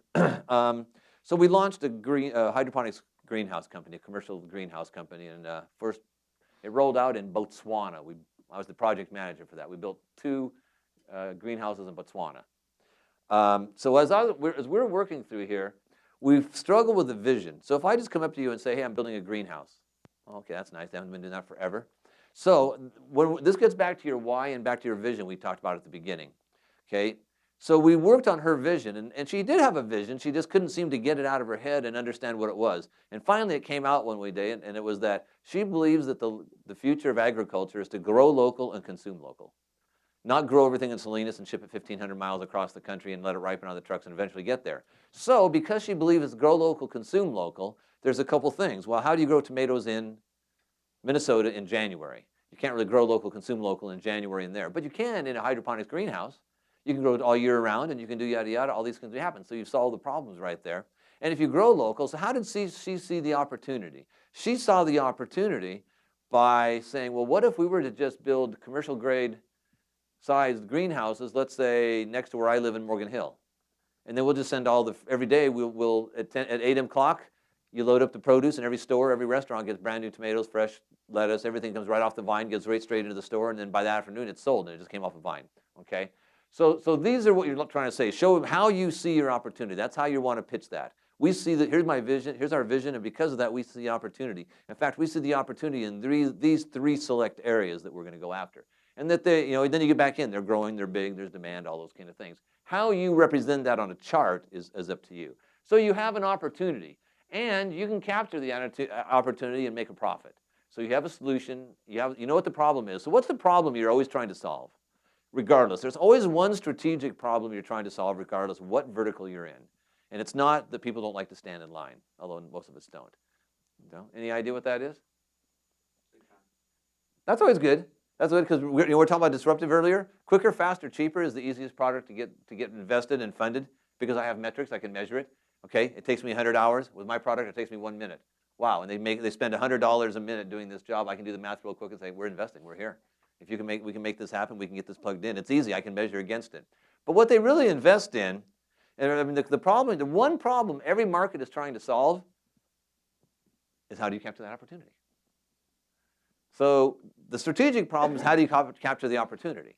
The tactical problems that you're trying to communicate in your pitching are the measurable things that people don't like to stand in line, businesses are looking for more channels to market, yada, yada, yada. These are the tactical problems, but ultimately the problem I want to know that you can solve is when I read your strategic problem, I should go, wow, if you can solve that, we can make money. And it's really not that difficult because that's the hardest problem is capturing the opportunity, you know. Now, you have an executable plan, you know what it's going to cost, I know how much money you need. If you give me that much, we'll execute like we said we were going to. And by the way, we have the team to do that. Now, there's some floaters out there once you get past this story. But this is nothing new. Anybody who's been to a million of these know that these are the fundamentals. You know, you're not going to get too far from this anyway. But most people don't necessarily quite put it in this kind of a flow. This is, I've got a vision and I see an opportunity and here's how we capture it and here's how the yada yada. So now, there's a couple floating things down here. What makes you special? Your wow statement. That goes to your question back there. What is your wow statement? In the case of Uber, in the case of Airbnb, their wow statement was simple. We have a new way of doing business that nobody's ever thought of before.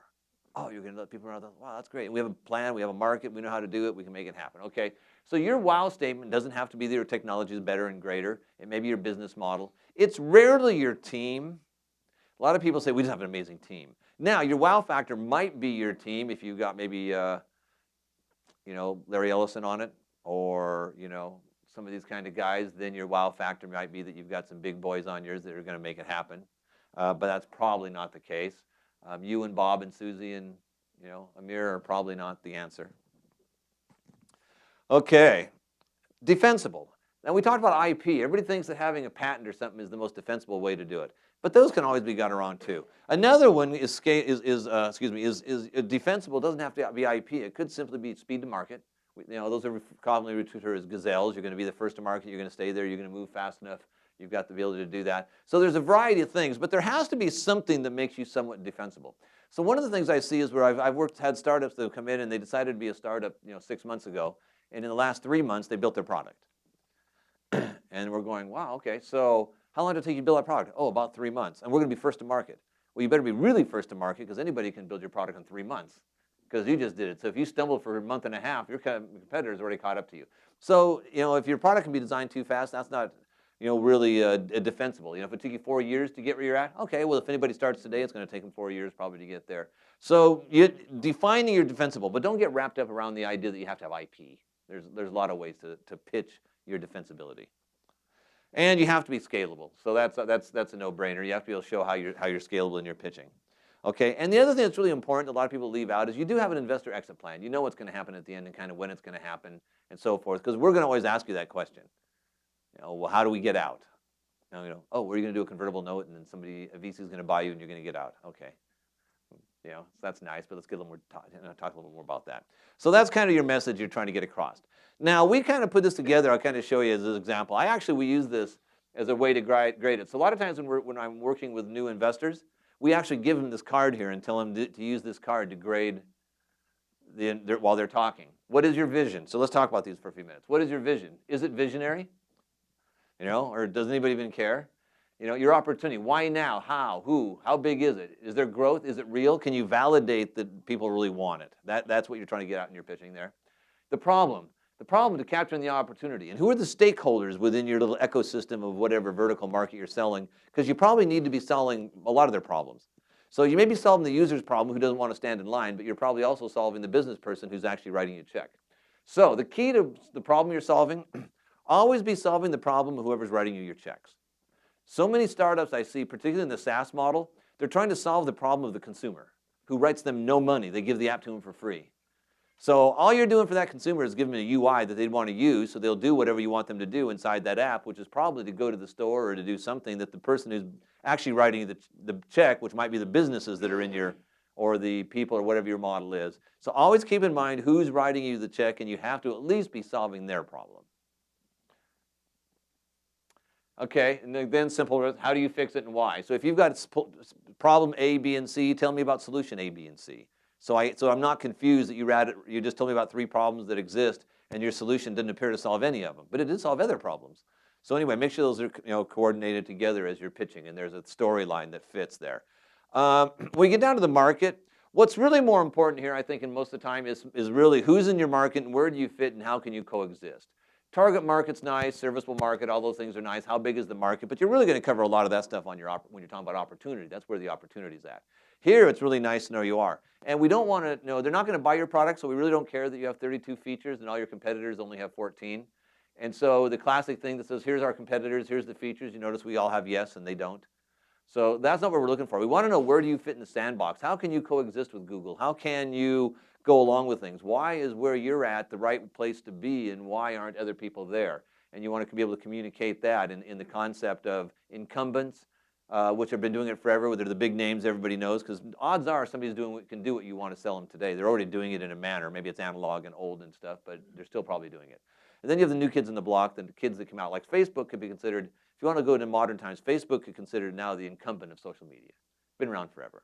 The new kids on the block might be your Pinterest or Snapchats. They've been around for a few years now. They're getting some traction. They're starting to do some stuff. Then you get the next generation that are just now starting to roll out that we don't know about because they're all sitting in this room. Okay, and then your plan to get to the finish line, team strengths and limitations, financials. Customer acquisition is probably more important when you're talking than it is what the actual numbers are. So this gets back to your question about how you present the future. What you don't, you want to talk about how you're acquiring customers, and does that seem like a reasonable method?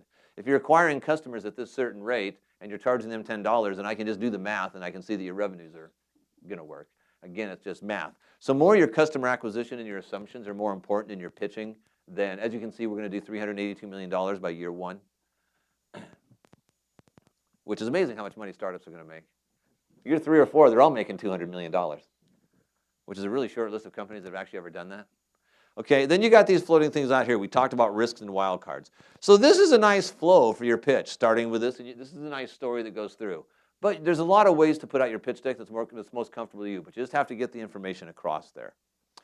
Okay, so now we got a couple real quick ones, and then we're going to break, and not really break, but we're going to have some people come up and do some pitching. So I want to talk about a couple things that are really important. 3 different business models and why the startup model is different. Traditional model is based on under control and it's debt funded. We've been learning about those in school. We know how you work hard for 20 years and become successful, right? America's been doing it forever. You can either go out and buy a franchise. You can buy an infrastructure, branding, wear the hat, follow the checklist, and you'll probably be successful. Fair enough?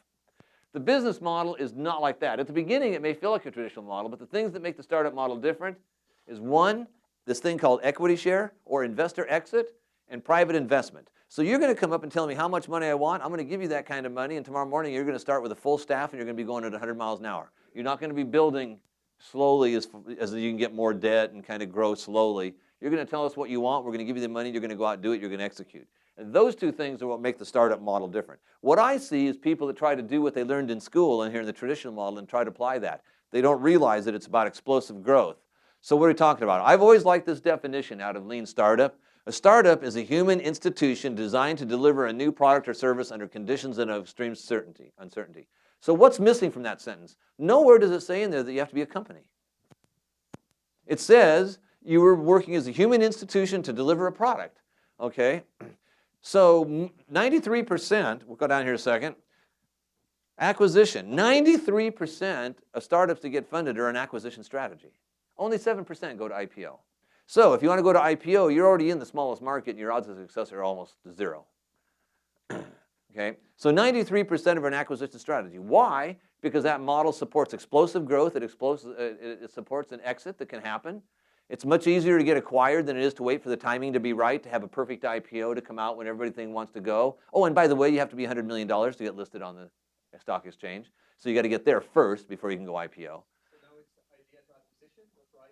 There you go, idea IPO, idea acquisition. But statistically, 93% are acquisition strategies. The idea is to explode, get the idea to a certain point where it's valuated and sold. Nowhere does it say create a company with an infrastructure with 100 employees. Can you do that? Absolutely. But you don't have to do that. The idea is explosive growth and get the investor his money back in a reasonable period of time. And if you do that, then probably everybody in that environment won. You got your money, they got their money, life is good. The model worked, you did what it was supposed to do, and you got out the door unscathed, okay? So keep in mind, investors, exit, rapid growth, and acquisition. That's what really makes us different. Yep. What do you think about Jason Fried's philosophy? Go ahead. Go Is it on? Make sure everybody understands who that is. Yeah, Go so ahead. Jason Fried is a guy that started a company that was called 37 Signals. It's now called Basecamp. And his philosophy is that you can build a company like he has that sustains. You can. Right. And so Absolutely. he still is, right? Yep. But what do you think about that in the context of startup model? I think it's fine. I mean, at the end of the day, you're probably going to create a company because without being a corporation, you can't give out stock, so you have no equity to share. So you become a company by default. But the concept is sustainable companies are good. But I would say that if you could, the real ultimate goal of the startup model is to give his investor monies back. If you've done that, then you've done everything right. If not, you didn't have the money to give him his money back. Okay, so whether that becomes a sustainable company or you get purchased, you have to be able to show something. So if it was a sustainable company and so forth, then why would people have invested so much money in Twitter? Or now we're even talking Facebook. There's no roadmap to profitability. That doesn't mean that means it cannot possibly be sustainable unless somebody just keeps dumping money back into it. So that kind of argues against that argument right there that it has to be sustainable business. Okay, I did WhatsApp. $16 billion. I had zero money. There was nothing whatsoever sustainable about WhatsApp, and I got $16 billion for it. So you're right. The concept that when people come to me and says, "Well, you're supposed to be building a sustainable company," where does it say I have to build a sustainable company? I can give you 50 examples. I just gave you a couple right there that had no sustainable companies, and they're all doing big, and they got millions of users and all sorts of stuff's going on, but they've not proven to be sustainable without funding. Even Uber. Uber's bleeding money like no tomorrow. Who knows if they're sustainable? It looks good on paper. Facebook wasn't sustainable for 10 years. They finally figured out in the last 5 years, now we know how to make money. But they knew that if they got 1 billion people in one place, they were going to make money. They just didn't know how yet. Okay? So I think the idea of sustainable is great, but not critical. The criticality is to have a nice investor exit, rapid growth, and move out the door. Yeah. For such investors, how long is the average investment cycle? That means Too long from an investor side? No, I mean the time, the average time the investor will expect the ROI and the money back. Well, it depends. Months, So years. fundamentally, in an acquisition, most would like to see something in a 3 to 5 year time frame. In the other cases, if you're looking at the average for a VC right now, it's about 8 years. So there's realistic. It's not uncommon to go 10 years for VCs to get their return back. As our investors, as an angel, we'd like to get something back in 3 years if we can. 3 to 4 is reasonable. A lot of times that's a convertible note that goes in and when we get bought out or get hooked up. But anyway, the idea is explosive growth. So if you come to sell me, I can give you 200%. I can give you a 10 times return on investment in 9 months. There's no investor in this valley that won't say, let's talk. Okay. If you say I can do it for you in 9 years, it's going to be pretty quiet out there. That means the financial should cover 3 to 5 years upfront. Yeah. Well, what really happens is at 3 years, until you get to 5 years, you're not making enough money to look attractive. So everybody stops their financials at 2 years, and you're just starting to make money. Oh, I back up. I think I missed one here. So what are the challenges here? Depending where you are in the world, it's cultural. Here, it's not too much cultural, but around the world, there's real problems with failure, and there's real problem with crushing the investors when investors try to invest in companies. They take way too much equity right off the bat. They don't like failure. There's a variety of things going on. But mainly the thing that happens is the infrastructure and the quality of the deal flow is really the challenges. From an investor side and on your side, we get just a lot of deal flow that comes in that they're just not companies. They're just not sustainable companies. They got ideas, they got nice stuff, but they just haven't thought anything really through yet. So that's kind of where that goes from there. So the important part is for you guys in there to get as good as you can, and gals to get as good as you can in that. Okay, so now we've got a little bit of an ecosystem. And I'm not going to go into ecosystem because we did go a little bit long at the beginning, and I do want to have some things up there. I had some other slides here that we could go through, but we have 3 people that did actually sign up to do some pitching. So what we're going to do is we're going to have them do about a 6-minute pitch with slides, and then kind of critique what we saw there. Now, if ever you want, I do another pitch that's really popular as well. It's called How to Get Funded. And we're going to go, in that we actually go slide by slide, bullet by bullet, how to build a pitch deck. We go into more detail of how the model works better and how to apply things. So if you're doing anything that's going to take too long, you're probably applying the wrong model. It just doesn't work here. So there's a lot of ways to do that. But so we're not going to go into ecosystem right now. That was actually kind of there if we had a little more time. But I want to make sure we get some folks up before everybody gets out here at 9 o'clock. And I don't have an order on these. Well, first of all, let's hear it for Gary and that great presentation. Got some good questions in there. So our first victim, or first prospect, or first pitcher is Paula. Okay. So I always had problems with finding time to read. And then I found out about audiobooks and podcasts, and that changed my life. It changed the way I would consume the information I needed to consume or I wanted to consume. There's just so much to read out there and so little time, especially when it comes to online content. There is just so much to read. Wouldn't it be great to have an easy way to get the content, the online content on the go in an easy way? That's why we created Audima. Audima is the audio solution for bloggers and listeners. So, do you know that more than 2 million blog posts are written every day online? And that's for a good reason. 80% of people consider blogs as the most important source when it comes to looking for inspiration or making any buying decisions. But the problem is that more than 50% point lack of time is the biggest issue when it comes to not reading. And that also affects bloggers. More than 60% don't read the entire article. Or even 50% share on social media articles that they never read. Now you're thinking, I have done that, right? We all have. I have too. But that's because we don't have time, guys. That's why also print books and ebooks and even newspapers sales have been declining big time. But on the other hand, audio has been growing tremendously. Audiobooks are the biggest, are the fastest growing format in publishing ever. Also podcasts. Why? Because people want to listen to content on the go. That's why we created Audima, the solution for bloggers and listeners. So how does it work? Let's say you were a blogger. So you choose the content you wanna transform to audio. You choose the voice type you want, which can be the TTS voice, which is the Siri voice, or human narration. We'll send back to you a widget where you're gonna post on your blog post. It's very easy to install. Our widget's very easy to install. Let's say you choose human narration. In this case, we will have a whole market place for voices for you. Nowadays, if you want to hire a professional narrator, it's going to cost you at least $150 to read a blog post. With us, we will have a whole marketplace for voices with people with good diction and pleasant voice. So anyone that have good voice can be on our marketplace. So here we're opening a new opportunity for people to make money. And in this way, we can drop the price for $19 per post. Next step is we're going to have an app that will distribute the audio. So we'll have kind of like a Spotify for blog posts. And here, we'll open a new revenue stream for bloggers to be able to make money with audio ads. None of our competitors offer the possibility for TTS and human narration voice or a new way for bloggers to make money.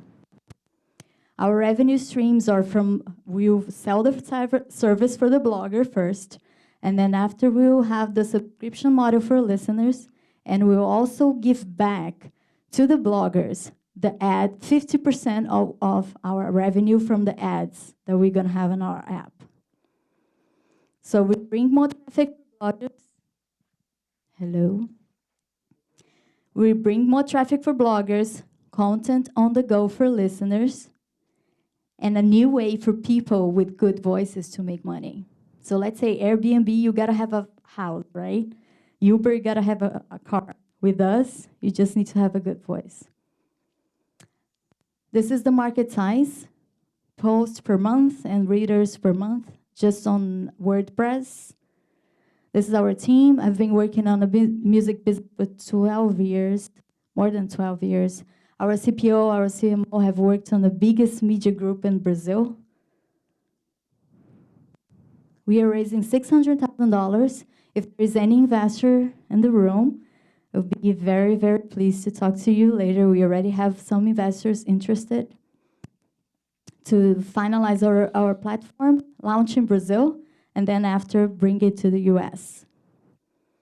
The good news is that we just started onboarding bloggers in Brazil, and we have bloggers with over 9 million page views a month with us already. So the good things about that is that what bloggers do normally is to promote products. So they are in love with our idea, so they want to promote also that they are offering audio. So what slide are So you that's on? a good thing. How many slides do you have left? That's it. That's it? Yeah. This is Very good. feedback from our one of the bloggers that she always wanted to listen to her text expressed in audio, and she was very happy about it. And that's it. Okay. Thank you so much. Not too bad. Good job. It's hard to pitch right after your presentation, right? That's Well, hey, that's I a wasn't hard on one. the time. Thank you so much. Thank you. So don't go away. That's not yet. So, I stay, so okay. I like your balance of words and graphics. Cool. Oh. Thank you. So the balance is nice on the words and graphic. So there's a couple things to keep in mind when you're doing presentations and where you're presenting. So these are we talked earlier about presentations that work well in a large room. These are a good example, one that does that. So, and this one's actually got a good balance. So what happens a lot of times, you know, you had your numbers, you had how you make money, you had that scattered through there. So what happens a lot of times is when you do one like this in tradition, and if you didn't have some of that detail, what happens is I say, could you leave me a soft copy of this? And you go, oh yeah, I've got it right here on a stick, right? Because you're going to come prepared, right? So you're going to go, yeah, here it is on a stick. So now then Friday morning, I grab my cup of coffee and I'm going to go through the 15 or 20 decks I got this week, and I want to settle down and do it. So I get to some of these with all the pictures, and now I don't remember what they said because there's not enough words there for me to remember what was actually in that deck. I have a version I sent with more text. Yeah, and so there goes. But this one could still work, though. This is actually a nice balance both ways. So, so that's one of the things. Now, you had kind of a classic, overall, you had everything that was kind of needed in there. It took a little while to get through. You spent quite a bit of time on the product itself, of going into some detail that was kind of nice, but could have been pulled together. Now let's go to the classic. We'll use as an example. Go to your competitor page. So this is your classic competitor page. And then, oh, actually, go back to your team first before we pass that, since you were just headed there. Okay, so, there we go. So there we go, team. So a couple things on team. So one of the first things we tend to ask people on team, has anybody ever brought a product to market? So what we really want to know is what are the successes that your team have had that would show me you could do this again? Because if you've done it once, you can probably do it again. If you've never done it before, then I don't know. So when I come to things like this, I've got industrial design, psychology, da-da-da-da-da-da-da. Okay, you've done stuff. But if I looked at that right now, I would say there's nothing here that tells me why you're qualified to be a CEO. I don't see any business. And so what's the two most important things for a CEO in a startup? One, bringing the vision. Two, getting money. So I don't see anything in here that really talks about how you've ever gone out and gotten money. So I can see you've done things, but they don't necessarily tie me directly in. What about us being on an accelerator program? Is that a good thing? Well, that's fine, and that's good. But that you got in there, and that gives you more success. I didn't say that. I should This gives you more success, and I can see this. So the initial thought is that you've been in here and done these things and so forth. So then I would go through here and you know, you've got these various folks, and that's fine. But when I look here at just a list of stuff, it doesn't necessarily tell me that these are the right people that they're doing. So a lot of times you're looking for successful things, so that because it tends to be success oriented. This just is a list of things, marketing. And I'll give you a perfect example. I worked with a startup who their vice president of sales and marketing. This gal had worked at Apple. She'd worked at Cisco. She had worked at Microsoft, Facebook. She'd worked at Google. And they were in a software application where these were likely potential customers for them down the road. I'm going, wow, you know, she's got, you know, so what did you do? She was the receptionist. Okay, so initially it's like, well, then what makes you a vice president of sales? Well, the reason she was a good vice president of sales is as a receptionist, she knew the name of every executive in that business. She had their phone numbers. She knew who they were. She could pick up, oh, Bill, hey, how's it going? Haven't seen you since I left last year. Hey, I'm in a new startup. I'd love to come in and talk to you. And Bill says, yeah, sure, come on in.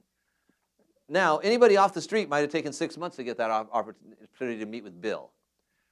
But there was no connection on her list. I was like, how would she be? And if they didn't just put that on there, you could say, our executives of sales can make a call by tomorrow morning. They can make 5 phone calls and have 5 meetings set up with our 5 biggest clients.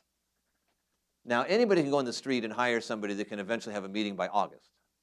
A lot of those salespeople out there. So that becomes sort of a little bit of an advantage, those kind of things. So success-based looks really good on here as well, other than just a list. I agree. Just a thing. I mean, that down there helps. So one of the things we're seeing now, too, is people that are jumping from different incubators to different incubators to different incubators. And that's interesting. Not that these are all different things, but we're seeing a lot of that now where people are going from an incubator and they'll go through their program, and they'll get out and they'll go to another incubator and go through their program. It gives them an office and it gives them a little bit of money. But it's a strange environment. So very good job, though. Thank you. Let's see where we're going. We were going to go up, keep going to your competitive chart. That's right, I forgot about that. Okay, so this is the classic competitive chart.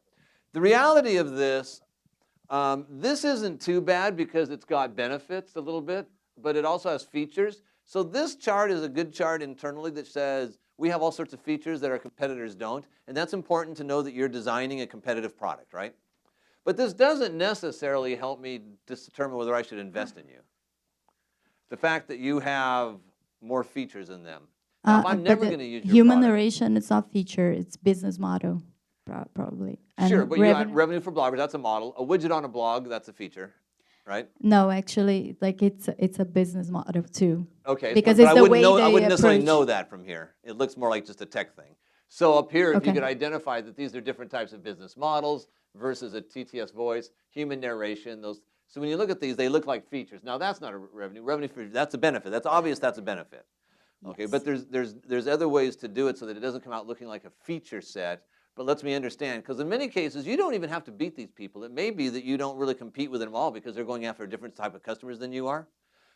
They're going after different things. They've approached things from a different perspective, so their business models in other areas could be different. But anyway, So what you think is important is to show like a business model difference. Is that what you're not saying? necessarily business model difference, but as a business, how do you differ as a business in the sandbox? You know, what makes you uniquely different in that business? So, for example, if I was to come in at Uber and use Uber as an example, if you were to say, oh, well, you'll notice that, you know, we have cars, we pick people up, we can do this, we have all these kind of features out there. But at the end of the day, I'm thinking from a competitive environment, but taxis are all out, they're everywhere. There's taxis everywhere. There's this, there's that. It seems it's not really clear how you would fit in there. Say, oh, well, here's how we fit. We're going to do this. But really what we're going to do is saying, we're going to do what you're doing here. We're going to provide, we're using, because you're using like we were talking earlier, it's a shared, you know, it's a shared economy. So they say that 40% of Americans will be in a shared economy by 2020, which means that every other person you see on the road I'll use will that be information on my self-employed. page. Every Thank other you. person you see on the road will be self-employed by 2020, which is a mind-boggling number if you think about it. But that was actually a really good job. Thank you. Thank you so much. Can't go too detail. I got another one to come out here. All right, so who's standing up? Oh, I'll get you right there. Okay, let's see. Yours is actually there, right? Is this the right one? Yes, that's it. All right, next up we have Ali. Let's hear it for Ali. 6 minutes. Thank you so much, Gary. Every time I listen to you, I feel that I have to throw everything away and redo it from scratch. But this time I'm going to listen to you and not do that. So, good evening, everybody. My name is Ali from Planner. We make financial blogs interactive. I love financial content, but I don't have time reading blogs. And I'm not alone. There are 85 million millennials in the country, and they're going to own the economy in the next few years. They're the largest population on consuming content on the internet. They are very active on messaging platforms more than social media. I mean, it happened last year, and the gap is increasing. And they're very enthusiastic about fintech, about Bitcoin, and about all the new financial technologies. And also, conventional firms are wanting to acquire them as new customers. They have different behaviors in dealing with their financial companies. They don't like the idea of applying for an in-person meeting and go to a bank to do their banking or financial needs. They don't do insurance the way our parents used to do or some of us used to do. They have new needs and they consume content on the internet in new ways. They're very financially savvy. However, financial literacy is not their forte. If you look at college debt problem, it's a good indicator of their financial illiteracy. They're not really good with retirement.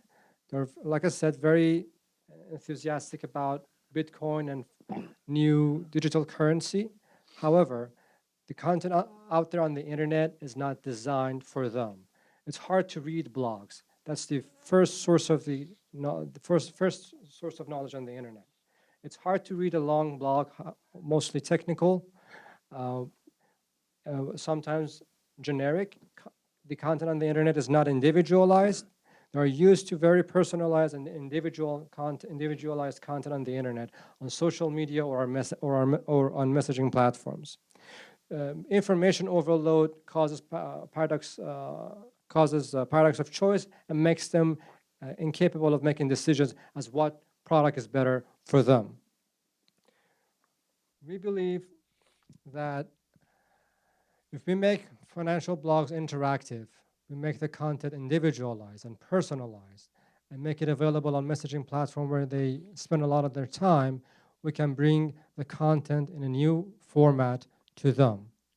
So they'd be able to text to a chatbot, if you will, a personal assistant, as if they were sending a message to a financial expert.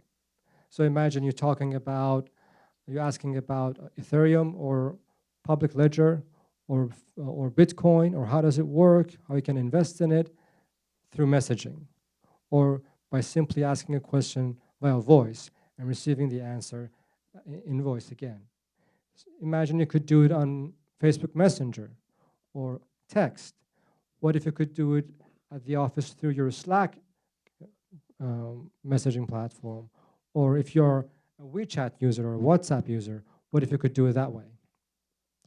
Now, if you, let's say, wanted to change your job and didn't know what to do with your 401k, you could still send a quick message to this conversational interactive blog and simply get an answer. So what we do, we essentially grab the content from all the viable blogs from the internet, we index it, we run it through AI machines, and then it becomes interactive. It is a chatbot for financial services content. The service is individualized, is omnipresent on all messaging platforms. It's also available in voice. So what do? We educate people about financial products. So would it be fair to say towards the end of the conversation, we would have a better idea about your intent as a consumer of this service? Yes. We can qualify consumers about financial products. We can say, okay, this person is looking for an IRA product. So in a way, we generate qualified warm leads for the financial firms, and that's the payoff. If you look at the competitive landscape, our first competitor is books. I know it's a little bit silly, but that's for real. But people don't spend time reading books or blogs very much. They don't listen to online podcasts like Dave Ramsey or Susie Orman or other radio hosts. Much of these financial chatbots are for wealth management. They ask you to plug in your bank accounts to them, and all they do is wealth management. We're a very simple product. We make financial blogs interactive. This is our plan. By end of 2017, we want to launch in Bay Area. By end of 2018 would be California wide, and then in early 2019 we would break even, and the plan is to go to North America and beyond, hopefully Europe and maybe Asia. And by 2020, again, it's a plan, but our hope is to have an exit, either expand to another vertical from finance to another vertical or make an exit. There's a team, and this is the financials. Sorry. That's all right. Thank you very much. Pretty close. I was beginning to wonder there for a little bit. I thought I wasn't sure we were going to get into any business stuff. So we got down to 6 minutes. At about a little after 5 minutes, you started getting beyond the product. So you're a little bit. So let's go look at a couple things. So let's scroll up a little bit slowly. Let's go to your competitors. Okay, so a couple things here. So this has the potential of being a good layout. So when you're presenting something like this, I notice you have these two items right here because these are the two key things that you believe. So I suppose if I was to ask you what your vision of the future is, you would say that it's an individualized conversational financial planning, right? Yes. Okay, so if an organization isn't doing so now you talked about it. So we talked about the incumbents, new kids in the block. So the incumbents obviously are books. And even though you gave books a bad time, they've really done us quite well for 2,000 years. Now, the millennials don't read books, but they were there, and that's where they are, and they're still there, and so forth. So you've got the books and so forth. But the books then be non-conversational and general content. So as you break this down, you can talk it and stay focused on the key aspects you're trying to get me. You had the stuff on the slide. So you say books are general content, they're non-conversational, and we don't, they're history. Then you've got your new kids on the block. Like some of the folks maybe that some of these other ones, I don't know this space real well, that might be the ones that have been out for 3 or 4 years now are starting to get some traction. So you can say, let's say that these are the guys here. As you see, they're moving more for an individual basis. They're not generic for everybody, but they're still non-conversational. The new generation of folks are moving into the individualized conversational. Now, here you'd want to talk a little bit about maybe what separates these a little bit more. Sure. Because this is, I don't really care about these guys down here. But the odds are the people who have a lot of money spent in books might be the people that actually buy you eventually. Because generally, whoever buys you is in this chart somewhere. They're generally one of the old incumbents that have been around. Now, let's go up to your problem for a second. Sure.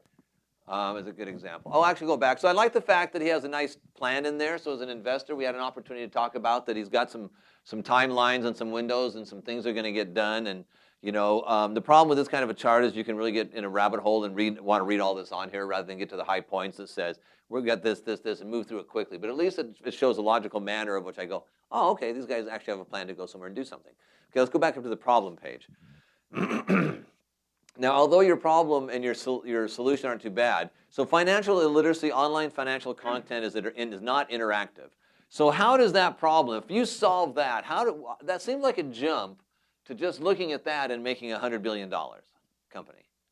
I understand what you're trying to get to, but I'm not sure that this particular strategic problem says if you solve that, we're all going to make a lot of money. I don't see it necessarily. It's not quite that clear. Now, if you go to your solution is financial information chatbot to collide millennials to decide. Now, millennials are a big part of it, but the reality, the problem you're solving is the complexities of financial in general and so forth, and the ability to provide it in a simple, easy manner, right? Correct. Okay, so it's not necessarily the millennials are illiterate. I would argue that there's a lot of baby boomers that are illiterate on financial ideas. So many people, finances is just not an area that a lot of people focus on. It's a lot of numbers and they don't like it. So even though you got to focus on millennials, and you showed me your opportunity in the millennials, a stronger problem that you're going to solve to go along with this is to make people make better decisions down the road. Because you can see what's coming. A big thing that transitioned in my time frame was when you went to work, everybody gave you free medical, and they gave you a pension. You just worked there, and if you worked there 20 years, you got a 20-year pension. They paid you for the rest of your life. Your life was good. Well, then companies decided they couldn't afford to do that anymore. So what they do is, now you're on your own. We're going to do this thing called 401ks. We're not going to do that for anymore. You guys got to figure it out yourself. Well, I can almost guarantee as the services go down the road, the companies are going to start doing less and less and less, and they're going to require you to have to do that for yourself. And anyway, so those are the kind of problems that you could easily come in here and say, well, they can go on, just as a thought here. Sure. And you spent a lot of time here, so it took a lot of time to get through the product there. Okay. But anyway, okay. Not bad, not bad. All right. How are we doing on time? Oh, we got time for one more. Thanks for your patience. That's you? Okay, there we go. All right. Hi, everyone. My name is Amit Solanki, and I'm a founder of Over Here. Over Here, so the the biggest problems whenever we go to everywhere and try to find any information about particular locations. First of all, you're gonna search Yelp, then you're gonna search Wiki, then you're gonna go to the Google for ratings and Yelp also for ratings. And then gonna go to see a Facebook if your friend has posted anything around it at location where you are at. So that is the problems. That is one of the biggest problem, that the information is all scattered around the on different applications in a multiple app. So and okay, so information is scattered around multiple apps, and there is a disconnect between all the information. Even your two people write same when they review any business or any services, they write it a different way because they write it from their own context, what they are experiencing. And that is not exactly how you experience it, because your context might be completely different than their context. So that the solution for that problem is over here. So over here app is designed in such a way that it will give you location-based context-aware information. So it will only display the information which is relevant to you based on your context, based on whatever you have chosen it. For example, let's say if you go to if you're around the movie theater, then you see the particular movie, then you only want to see the review for the moviegoers like you, not the moviegoers in a different age group or from who's interested in different, let's say, international movies. So that's what we are providing. With over here, users can discover information what they are looking for. And it will be under the one app. User can personalize that context, that what kind of information they are looking for, and the content will change accordingly by selecting the setting parameters. We are going, since some of your information will be available to the public, our applications gives privacy by default. That whatever you posted, it's not completely anonymous, but it will be context aware. So by similar, by putting this people with a similar mindset together, and at the same time, your friends and followers can use the same applications to do the to do further communication. So what is our secret sauce? So our secret sauce is everything is connected. That's the way we are seeing it, that everything is connected. And the location and context, as a context, is the key for all the connections. And and why it is the right time now? Because hundreds of applications have opened their APIs. So now it is the time that we can search through hundreds of applications, find what is the relevant information, what two people are having in common, and keep it into, we can display the information accordingly. Our business model, we are going for in-app purchases that we provide functionality in our app for people to buy something for similar what their friends are buying it, or the people with similar context, what people like, other people like them buying it. We can help them to buy it online. We are also considering location is a context, and we we have a functionality which provides a hyperlocal ads into the application. We also have a sharing economy and user-generated content, where people can post their content, which is paid content, and other people can view the content at particular locations. Our market plan is a word of mouth. That is, we also have a friend-to-friend communications, which allows them. Which allows that if your one friend is on the platform, then he might invite other of his friends to come on board. That will give exponential growth into our like on our platform. We will write blogs. We are working on writing blogs and articles. We are since this is the location is one of the contexts, we are putting a location-based games for marketing purpose. So it will attract people, providing them freebies, and it will be at the same time the business can generate in foot traffic for their physical business. Our competitions, we are looking for in competition a Foursquare, Yelp is the one of the big like a Google Nearby and a Facebook Places that we are considering as our like they have the capacity that that can come into the similar market. All right. So how far did you get? How many slides do you have left? 10. Okay, we're probably not going to get there. Okay, so good job. So, oh, go ahead. I got mine stuck on me. So it's actually hard to get up to do this, especially I'm sitting over there. I'm going 3 minutes left, 2 minutes left. Okay, so let's look at a couple things here. Let's go. So it took a long time to get into the business side.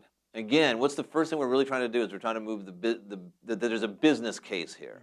Okay, so let's go scroll up a little bit. We won't go. Okay, so competitor. So this is nice, but there's nothing really here. I'm relying on you to tell me what this. So if you gave me this slide deck, I wouldn't necessarily know what that is. All I see is that the three biggest guys out there are your competitors. But I don't know how you fit or whether you're trying to have to beat them or compete with them. So it might be nice to do this, but understand what rationally makes them different from you as a competitor. And are you competing? Are they going for a different kind of space than you are, or focused a little bit differently? Let's go up. Keep going. Okay, back down to here. Okay, so go to market plan. Now, the fact you have a plan is good. Word of mouth is not really scalable right off the bat. Once you've got 1 million people talking about you, then it becomes scalable. But it takes a little while to get there. And so a lot of times in go-to-market planning and stuff, a little more detail of what it is, writing some blogs and a gamification of freebies. Those are kind of nice, but there's a little bit higher strategic understanding of how are you going to actually go to market. So are you going to do a regional rollout initially, which you're probably going to do a regional rollout because it's associated with you having retailers and movies or things that you're doing here so that people are talking about them, and then eventually you'd probably roll out and bring more business, correct? So you can talk to me how you could talk about having a regional rollout. You're going to do a regional rollout in the Bay Area first and establish it here. Now, one thing that's nice about that is the Bay Area adopts everything. They adopt like crazy. So you may roll out a product here and get really high adoption rates. Don't take that for granted that that's the same adoption rate you're going to get anywhere else. Because here, this valley just adopts everything because they're techies. They're kind of into it, and they'll adopt it. If you can move here and go to Tulsa, Oklahoma and have the same rate, then you're probably working on something. There's probably something happening there. But anyway, so that go to market plan, so go up a little bit further. I was going to, okay, here now. So you got value proposition. So these are very generic. So one of the things that we struggle with is I could look at these and say, okay, those sound like good value propositions. Think of it from my side of the table. So I've got 10 companies that are doing this exact kind of thing in my lobby right now, and I'm going to invest in one of them. Well, all of you folks are telling me that you can discover the world around you with a single app, you can personalize your own space, you have privacy, and we can connect. Because you're all these are generic problems that anybody in my lobby that's building this kind of a product would sell. So now, I know you guys can all solve this problem, but I still don't know why you. So this becomes kind of, have you ever heard the term Me Too? So there's nothing on here that really explains to me your value proposition. This is a generic value proposition of many types of apps in this space, but it's not clear how you. Go up a little further. Okay, so, down one. So now the same thing here. When I come to problem and opportunity, scattered information, multiple apps, disconnected friends, using different apps, out of context. Again, this is the kind of thing I would expect to see from this kind of a product in general, not necessarily yours. So this is where the problem you're solving, you want to have that, at a strategic level, the problem you're solving is going to be the same problem everybody's trying to solve, which is to organize it better and have it. But what I didn't see is that you're not solving any of the problems for your business. None of these people are paying you, right? Yes. So there will be like a user will be pay, if they make an online purchase. Yeah. Okay, but what I really need to do is I need to solve the problem for the businesses that are coming on my platform who are really writing you the checks. They're really the ones paying you, and I'm not. So what are you really solving the problem with them? You're providing them an additional channel to market, right? Yeah. You may provide them some brand loyalty. You know, so those are what you're solving. So that's a case of solving the problems of the people that are writing you a check. These people aren't writing the check. They're going to buy, you know, they're going to buy their product from the businesses that are online that are writing the check, and then you guys are going to share the revenues and those kind of things. Fair enough? So be careful on solving just the user's problem who's not writing you any money. And so what happens here is what you're talking about is having a good quality UX, right?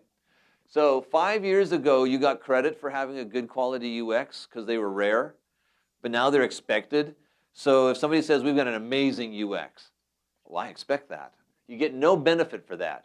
But you do get a black point for not having an amazing UX. So now you're too late to take, you don't get any credit for having a good UX anymore. So it doesn't do anybody any good to say that. So when it comes to your user side, you're going to give your user a quality UX which will have them interact with the businesses that are on your app that are writing you checks, right? So that is the problem you're solving. So how do you get the businesses that come to your app, how do you get the users to engage with them so that that money transitions? So that's a strategic level. So on closing real quick, when you're talking and doing pitching, the hardest part is to talk like a CEO. We didn't get to my great slide, but I'm going to show it to you as I close it right here. Okay, I have a great picture of Moses with a Samsung t-shirt. And that's what we call the Moses factor. That's what they're looking for in CEOs. That person that when I walk up there and start talking, the investors go, wow, I'd follow that person anywhere. That person can capture a team. They can build a team. They can bring partners on board. They can get customers to buy. They have that ability when they talk, okay? Now, most people, particularly young people, you don't grow up wake up one morning and say, I'm a CEO now. It takes a little bit of this. You got to get a little gray hair. You know, you start off as an individual contributor, then you become a manager, then a supervisor, then a director, then maybe a VP, and eventually down the road you become a CEO. So one of the things that CEOs that really learn how as they go up the ranks that the young people don't is one, they no longer sound like engineers and they no longer sound like sales reps. They sound like CEOs. So two CEOs getting together to discuss a $500 million business, that meeting will probably last 10 minutes. They will talk about no details. They'll talk about visions. They'll talk about strategies. They'll talk about the high level of how this can happen and why there's a reason for us to be talking. They'll say, love it, I like it, we're on the same page, shake hands. That meeting's over and they just closed a $500 million deal. Now, all the individual contributors down below are going to spend the next 5 years making that 10-minute deal work.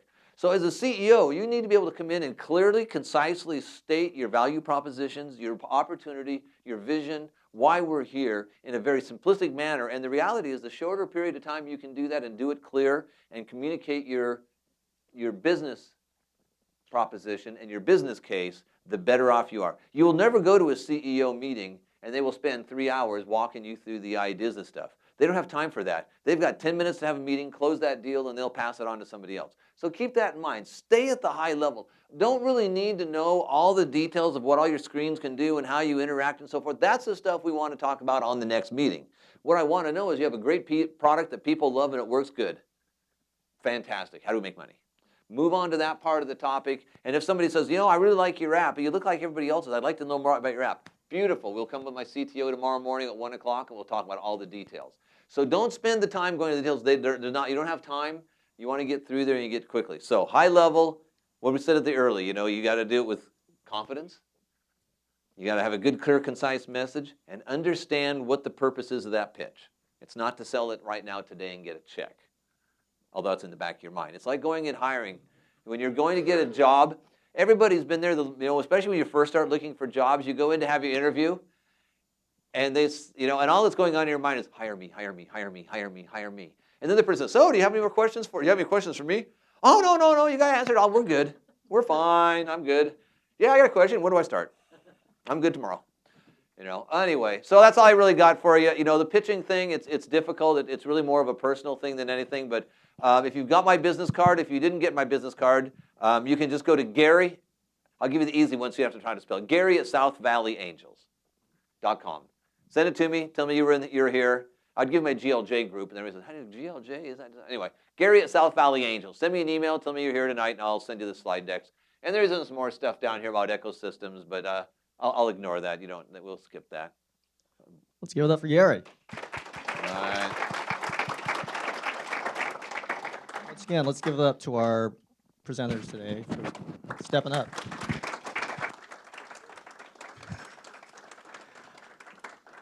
And let's hear it for Procopio, our host. So all our partners will be around. Feel free to stick around the network. There's still pizza and refreshments on the other side. So thanks for coming. We'll see you next time.